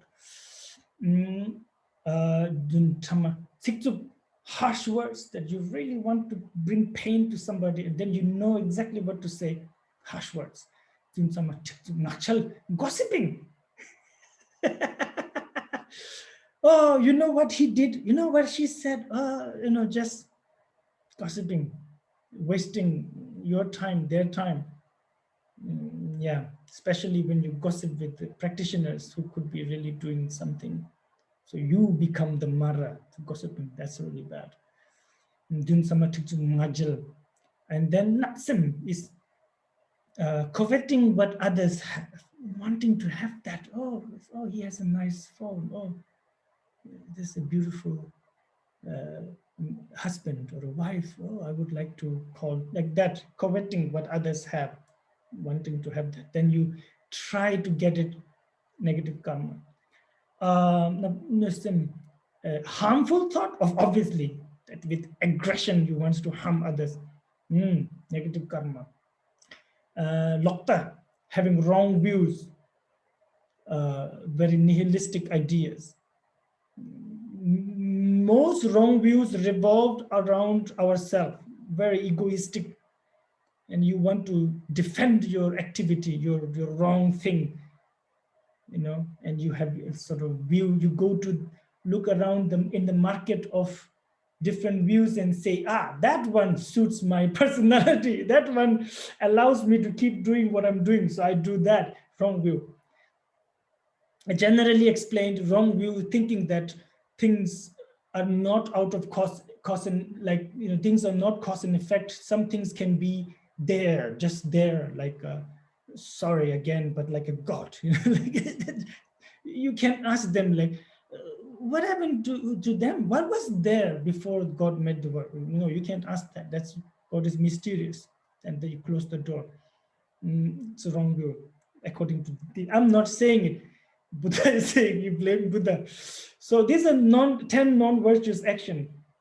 Anybody does these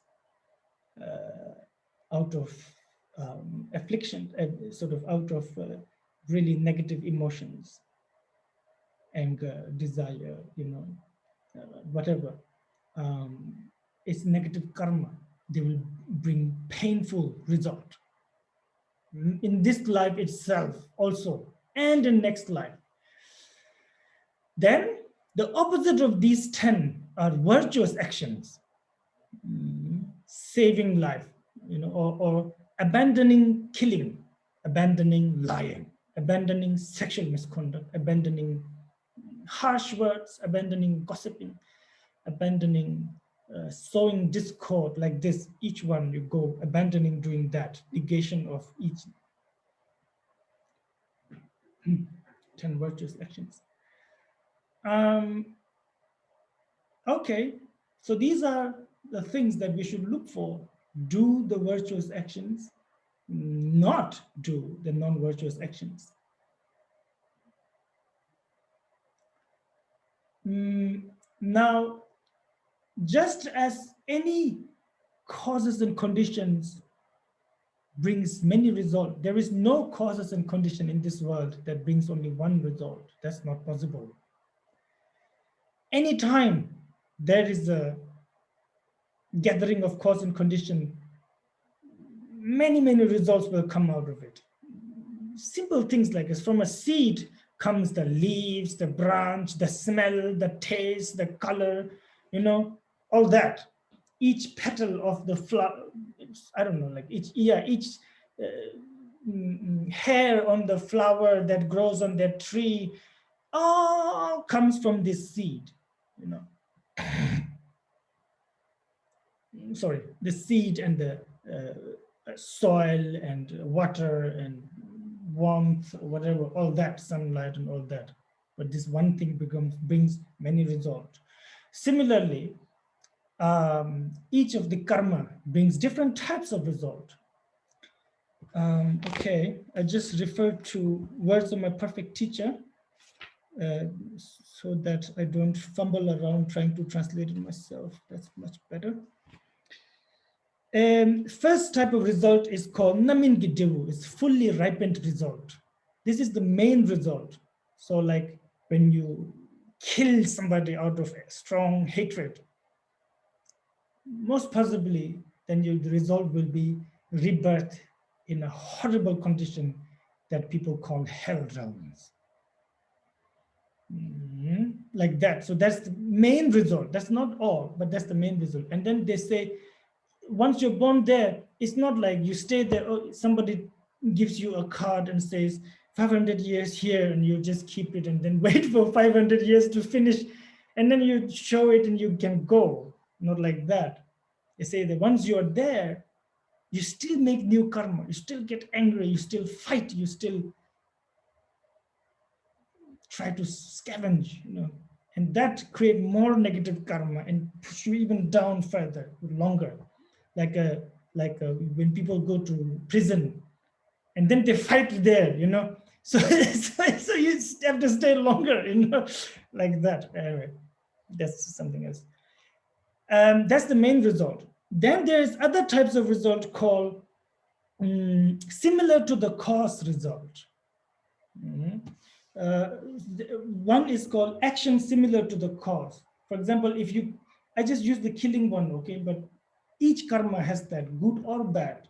So let's say, talk about the killing. So when you kill somebody with strong aggression and you're born in hell and all that is done, and now finally you're born as a human again, let's say, or whatever, in a position where you can kill, then they say that the habit will come out now and you would want to kill again. The thought will appear again, to wanting to do the same thing.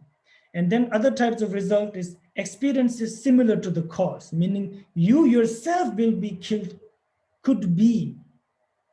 I don't think this is a definitive result, but mostly happens like this, that you yourself will go through similar result, like someone else will kill you with similar intention of hate, strong hatred and anger and whatever.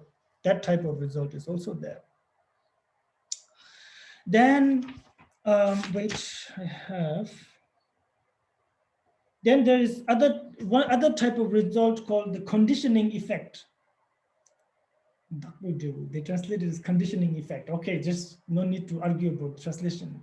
Conditioning effect, like because you killed with strong aggression, you went to hell realm, fine, and then you're born and you die like whatever similar way, and you also want to do the same thing again in this life too because of your previous life's habits, whatever, all that is there. On top of that, conditioning effect is that you will born in a type of environment that will also sort of might condition you to do the same thing or experience the same thing again.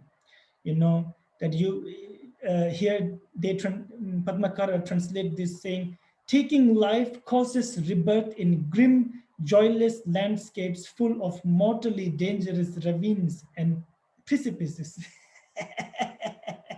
Yeah, that's good. It's true. Again, another type of result. Yeah, so anyway, so you see that it's not just that, it's not just one effect, the way they explain. Same goes with the good thing. When you do good thing, it's not just that it's a coupon, you go, you get your lunch and go home. But it's like it's a different result. It's, you have the main result of, I don't know, some rebirth again as a human life or whatever. And then there is like a very mini, smaller results, like wherever you're born is a safer environment where you're not likely to be killed, because you abandoned killing previous life, where you're not likely to be forced to kill also, like the condition doesn't arise. Anyway, so in short, this is how they teach karma, how we are taught karma, that thing that everything happens out of causes and condition. That means what happens to you is because of causes and condition of your previous moments, and that we name karma.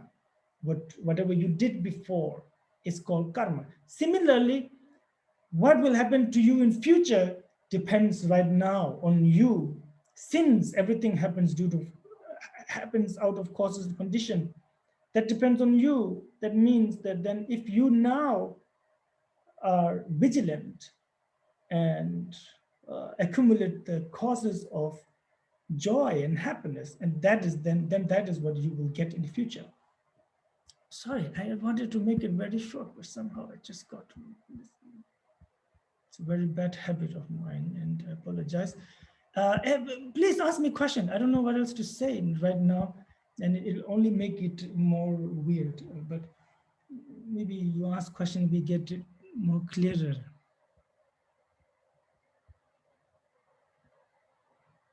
Is there any question in the chat? No question in the somebody found Bruce. Wait, is that Bruce? Where is Bruce? Dr. Bruce Grayson. I don't know. I forgot his name. I just know his name Bruce. Check if he was he attended any, I think it's called Mind and Life conferences in Dharamsala. So then that's the Bruce. Rinpoche, can you hear me? Yes. There is a question in the chat in Portuguese. Can I translate for Please. you? Yes. Okay.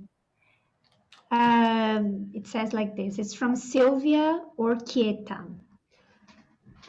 Sometimes I don't believe in death.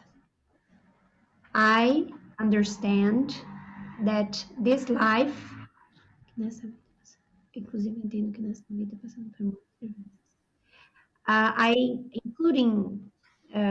understand that in this life we pass through many deaths. And I also believe in life. And I also don't believe in life. I think sometimes they are sequences of mental fluxes. We say that they're mental. Oh my God, I don't know how to translate fluxus. Right. I think Help me. Is this wrong? Can you help me to correct myself? Did you understand? I'm sorry. Mental flow. Oh, she thinks it's their mental flows. That she thinks that during this life itself there can be many different deaths.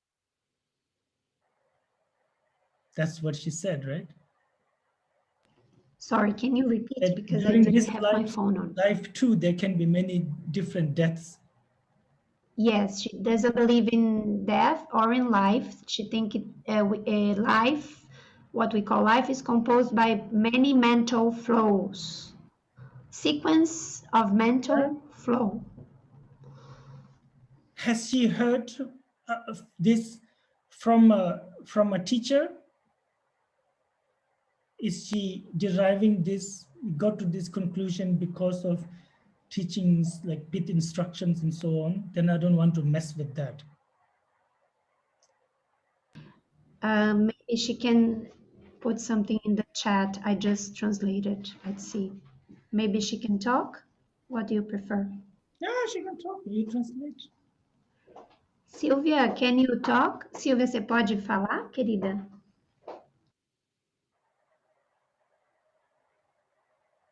Let's see if she comes. Oi, posso sim.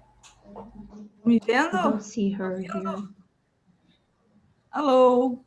Yes. Hello. Yes, Livia. Oi, Lívia. Yes. Oi, oi, oi. Obrigada. Obrigada. Na Thank realidade, you. isso, o que eu pergunto para o professor, na realidade, assim, é uma conclusão minha, assim, é coisa que são coisas assim que vêm para mim nas meditações, enfim, são conclusões que vêm para mim. She says that what she's asking here are her conclusions from what she has been meditating on, and through her meditation she has come to these conclusions. Okay. But there is a death, isn't it?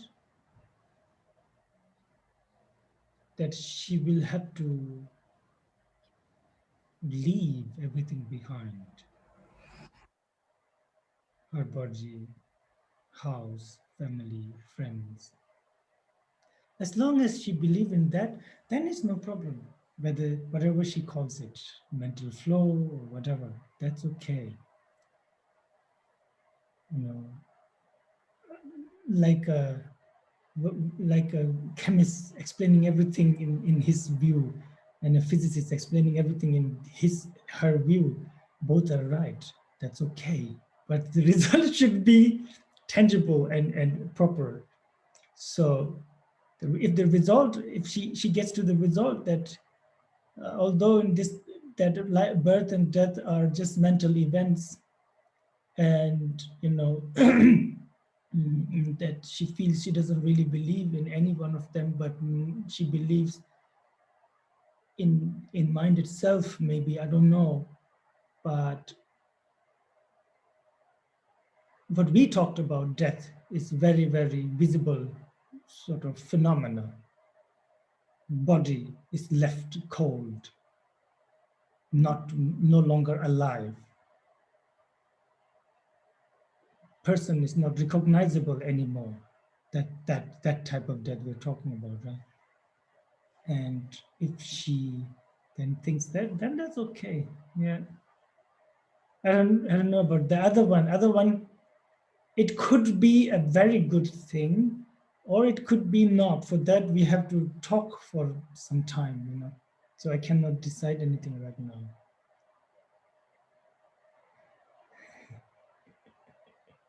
Thank you. We have, I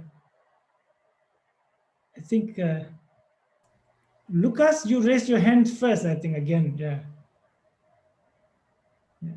Thank you again for listening. I have a question about life after death, including the Dalai Lama.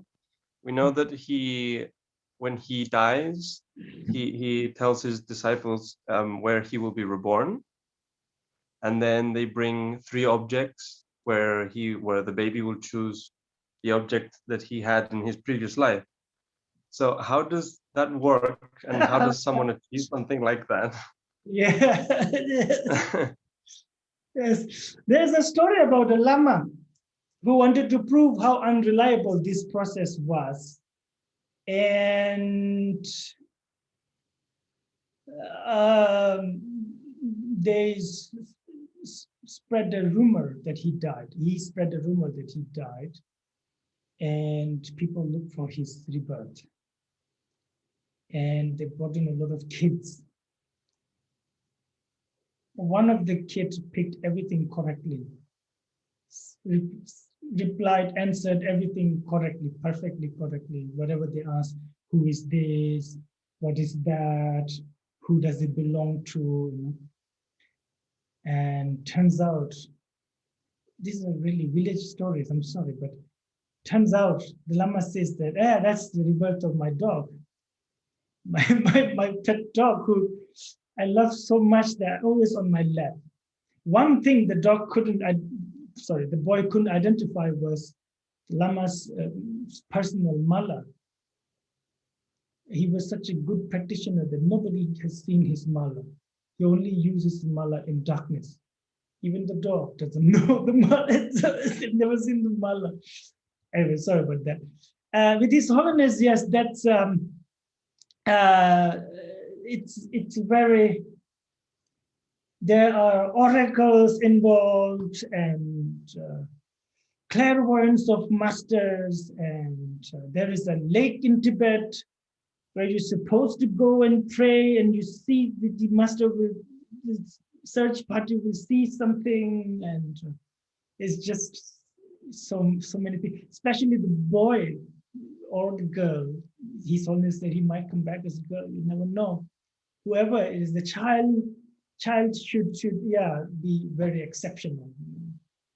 There's a lot of pressure when you become a Tulku, and people expect you to know things and do things. And imagine when you are supposed to be the Dalai Lama, what will they expect? You know, so it's not a really simple thing, and it's really like they really want to make sure that this is Dalai Lama. So there's so many tests and so many factors have to come together that to be recognized as Dalai Lama is like out of hundreds, thousands of people, millions of people, it's just one person. Very difficult. And so I don't know that process so much, but yeah, generally it's like that. It's a very large process, not just that, you know, you bring some stuff in front of the kid and the kid says this, and then Can a person achieve that though? Can another normal person achieve something like that? Like yourself, or to be Dalai Lama. what? Or Sorry? To be Dalai Lama, or to be like No, just to be able to be reborn and remember something from your past life like that. that is for everyone possible. Everyone possible. That's different. Yeah.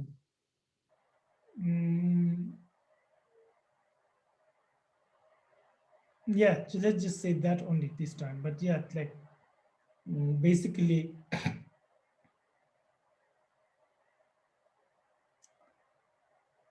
remembering past life is one of the biggest quality of a practitioner. If you have that, so many things is transparent to you. You don't have to, like what I did today for 2 hours, all that garbage that I said. You don't have to do any of that. You just, oh yeah, remember, why were you saying, don't talk to me. I know what I, there's life after death, all that. It's useless, So it's a thing that we should all strive for, because it's really like a cruel design of our existence that we forget. First of all, we forget. I have forgotten 90%, more than 90% of what I've done till now in my 35 years of life. I don't remember. I really don't. Special things I remember. Good times and horrible things I remember, but that's it. Even that remembrance now, it changes. And when someone says, yeah, but you said that, and I think, really? I said that? And after 1 year, I think, yeah, and I said that. I don't even remember that this person changed my memory. You see, forgetting, not remembering, forgetting it's really like it's such a cruel thing. Yeah, so we should strive for that. One should strive for that. There are prayers that says, may I remember all my lives, throughout my lives, may I remember past lives and so on. And things become much clearer. Yeah, so get on it, Lucas. Ishani, your turn. Thank you so much, Rinpoche, for the teachings. So Rinpoche, I was trying to relate it to the Four Noble Truths, the teaching on karma. And like if we see the first two Noble Truths, it seems like suffering is the result of certain causes, right? So as a general principle of cause and effect, then when I sometimes analyze, okay, what are some of the causes of suffering? And of course, we've been given a list, so that's there. But other than that, I feel that we as humans have a tendency to look for causal explanations of things. So, why did this person do this? Why did I behave like this? Things like that. So there's this whole cause effect type of story going on in our mind, which might be actually which probably is very different from reality, because we only pick certain pieces in any situation, right? And then we use that to build that cause effect story. So I was wondering if someone wanted to learn more about that, like how our brain, not our brain, now I got confused, how our mind makes these causal stories. Would one search more in the teachings on karma, or would one search more in the teachings on, I don't know, ignorance, perception, things like that? Like that's, yeah, thank you for that.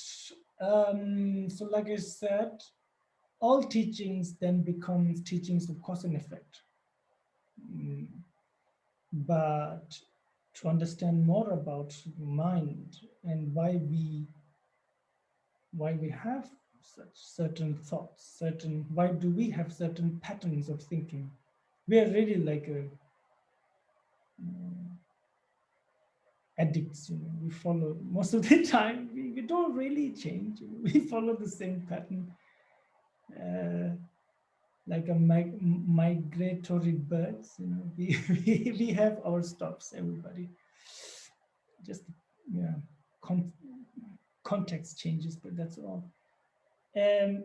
Yes, then I would really suggest then to study more about perceptions and mind and all that, and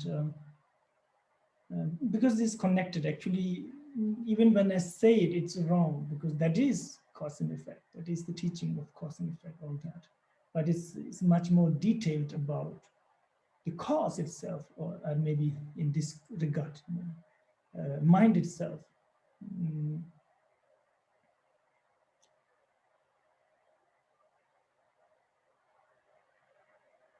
Yeah, yes. Thank you, Rinpoche. Welcome. Yes, Selina.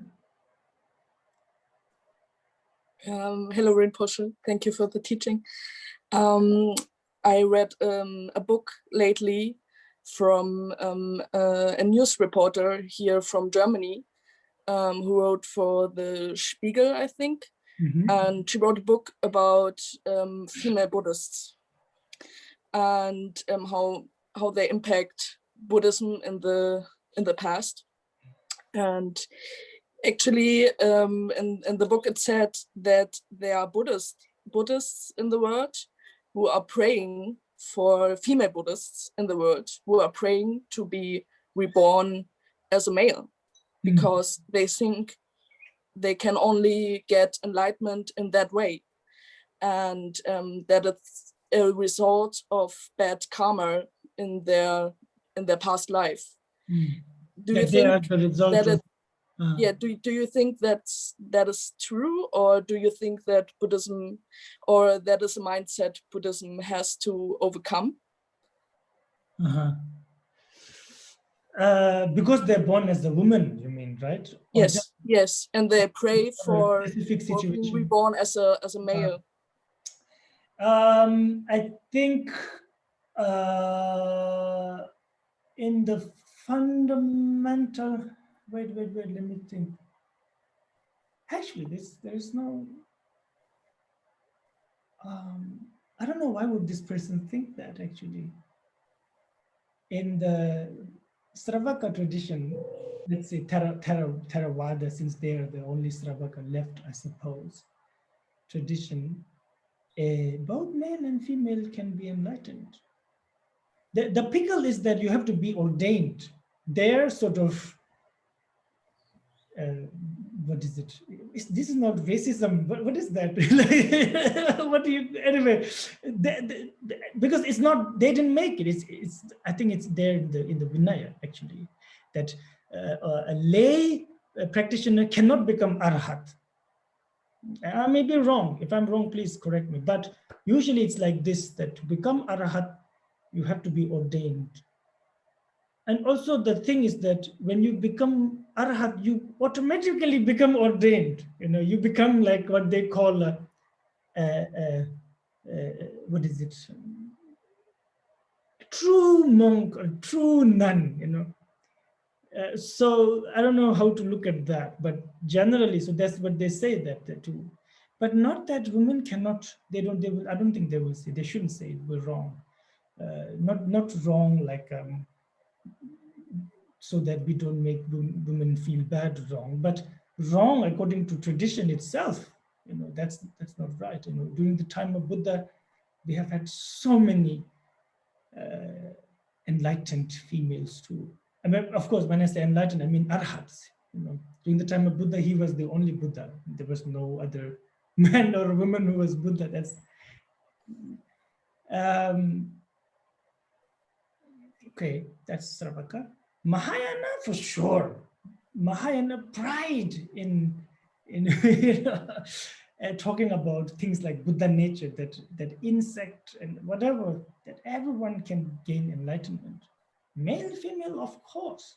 You know, as far as enlightenment goes, it's now there may be some tradition somewhere far in, I don't know, like places like Cambodia or somewhere.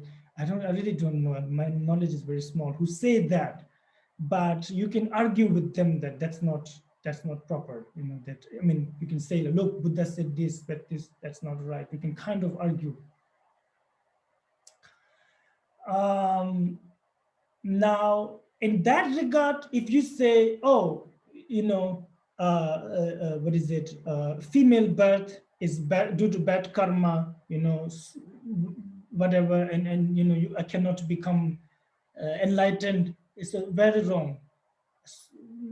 Honestly, with the Mahayana, especially this like a Madhyamika tradition, so I hope you know these things. I'm sure you do. You know, then everyone has like, whoever has mind can gain enlightenment. That's it. As simple as that. It's not about the body. It's about mind. Now, female themselves, male and female themselves. This is a very difficult topic. Really difficult topic. You cannot. The world as it is right now, or has been till now, you know, it has been especially cruel to females, you know. We all know that, and of course, then being born as a female, you will have a lot of restrictions. For example, a man, a monk, let's say a monk and a nun, a monk can just say, you know what, I'm going to sleep in this cave, you know, just stay here, like somewhere like in Bihar, sorry, like in somewhere India or I don't know, like Nepal or Tibet, in here, I don't know if police will come probably, but you know, and that's, you get maybe robbed, you get maybe beaten, but you will probably not get sexually assaulted usually. So there's less sort of fear than a female, you know. Now that is something else that is really dependent on the society. If society won't, if there won't be such dangers, then there won't be such fears, you know. And of course, these things come from karma too, because now this is very difficult to say, then immediately people get emotional and say, are you saying that these people did bad to others, you know? But we're talking about life after death. We're talking about that not even a dry leaf moves without causes and condition. And then we cannot be emotional. You know? We have to look at it, cause and effect, you know. Then whether you're a man or a woman, dog or a mouse, whatever that happens with you, it's really something that depends on what you have done in the past, you know. So yeah, then I don't know, if bad things happen to you, then yes, being born like this, it's your negative karma. But if you are what is like I don't know, like a very successful and only good thing happens to you, then being born female is a good karma. You know? I don't know how to look at that. And it's difficult, very difficult. It's such a tricky subject too. I hope that makes sense. I don't know.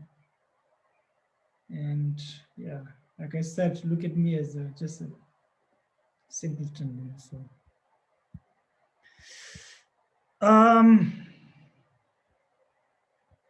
people good, yes. Okay. Lucas is encouraging. Yeah. Lale. Hello, Rinpoche.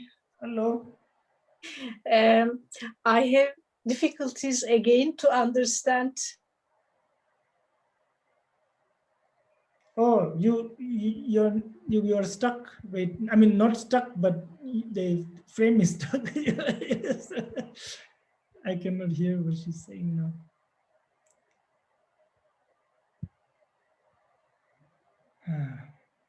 All right.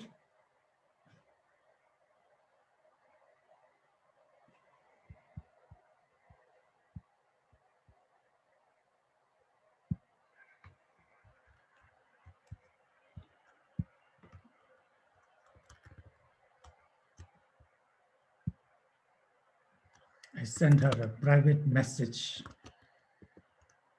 Can't. Oh, she's not in the meeting anymore. Okay. All right. Anyone else, please step forward. Sons and daughters of noble family.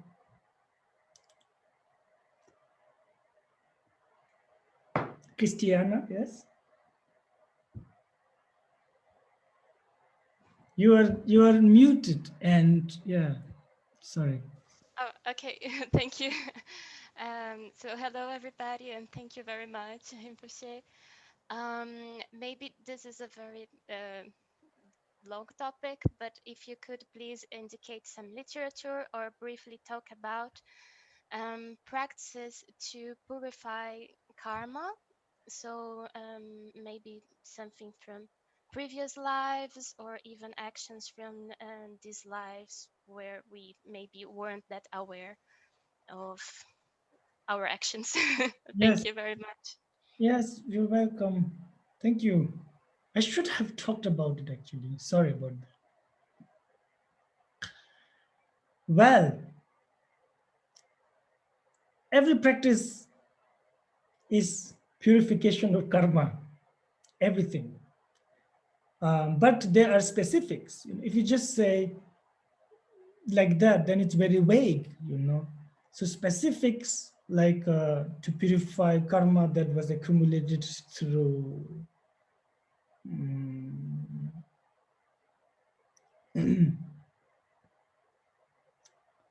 miserliness. That's something that's very strong in us, right? It's all about levels, but we do have it, most of people like me.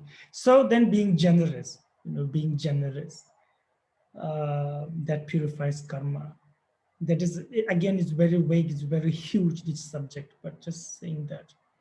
When we don't get respect, when we don't get recognition, it's painful, especially from people, those who should, and so on. And then that is sort of one of the karmic side effects of not the main results, like remember when we're talking about, but side results of not respecting others, having too much pride and arrogance. Then generally try to see qualities of others and practically making prostrations, to Buddha, Dharma, Sangha. Sometimes even to bring those people in your mind and make them sit there and make prostration to them like that in your mind. But this is a very strong practice. And yeah, like this, all of these will purify negative karma. Purifying negative karma, the 10 virtuous actions will purify negative karma. But you have to mean it. You have to think that I do this for the purification of all of my negative karma. Then if you offer one leaf, one green leaf to the Buddha, that purifies your negative karma, because it's a mental thing. It's a mental phenomenon, karma. So it can only be purified by other mental phenomena, just like that. It's a, yeah. And this is very vast. So, okay, generally, then you can also recite sutras of the, what is it? Tungsha, what is it translated as? The 35 Buddha Sutra. Anna, you know that? 3 heaps, isn't it? Pumbusmbadu, yeah, Sutra of 3. Three skanda. Yeah, 3 skandhas, Sutra of 3 heaps, where you call upon 35 different Buddhas and then say like, I purify all of my negative karma. I mean, I confess and I will not repeat them that I have done through body, speech, and mind, like that. I think it has to be specific for it to really function, you know. When it's vague, then it's really, it doesn't really function properly.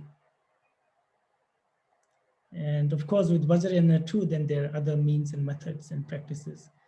And sutra, the best mean is to generate compassion, to really generate compassion. That really removes all negative karma. It's such a strong force. It changes your body, your mind, your atmosphere, everything, you know. Yeah, and look into the text, how to generate compassion. Yeah, there's so many. I hope it helps. Thank you. Good. I think we have lost Lale. And yes, okay. I think it's also quite late. So thank you very much. I think Khyentse Rinpoche is teaching today. Is it? After half an hour. Yeah, after half an hour. After 22 minutes. So if you can make it, it's called You Are Your Own Master. What is it? You're muted, Anna, but anyway. All right, so yeah, if you can attend that, you know, he really knows what he's saying. Yeah, good. Thank you very much. So please dedicate the merit to purification of negative karma. That all this effort goes into the purification of negative karma accumulated through body, speech, and mind, especially mind. And it removes all misconceptions and harmful doubts. I say harmful doubts. It removes all of that. And ignorance, especially, and it bring to light the reality of phenomena in front of all sentient beings. Sonam de tamje zigbani tumnanye bedanam pamje de chegana jibalon tubai. Sibe solen drawan drawa sho drawa dumel manji budawa tamje jungani tembanye da kurdi dunche de yurin ne jurochi changjup semjo rambo je maje banam chebana chebanya bamme baya kone kongu pelwar sho. Okay, thank you. One more session remaining. You guys are almost there. All right. There is it. Yeah.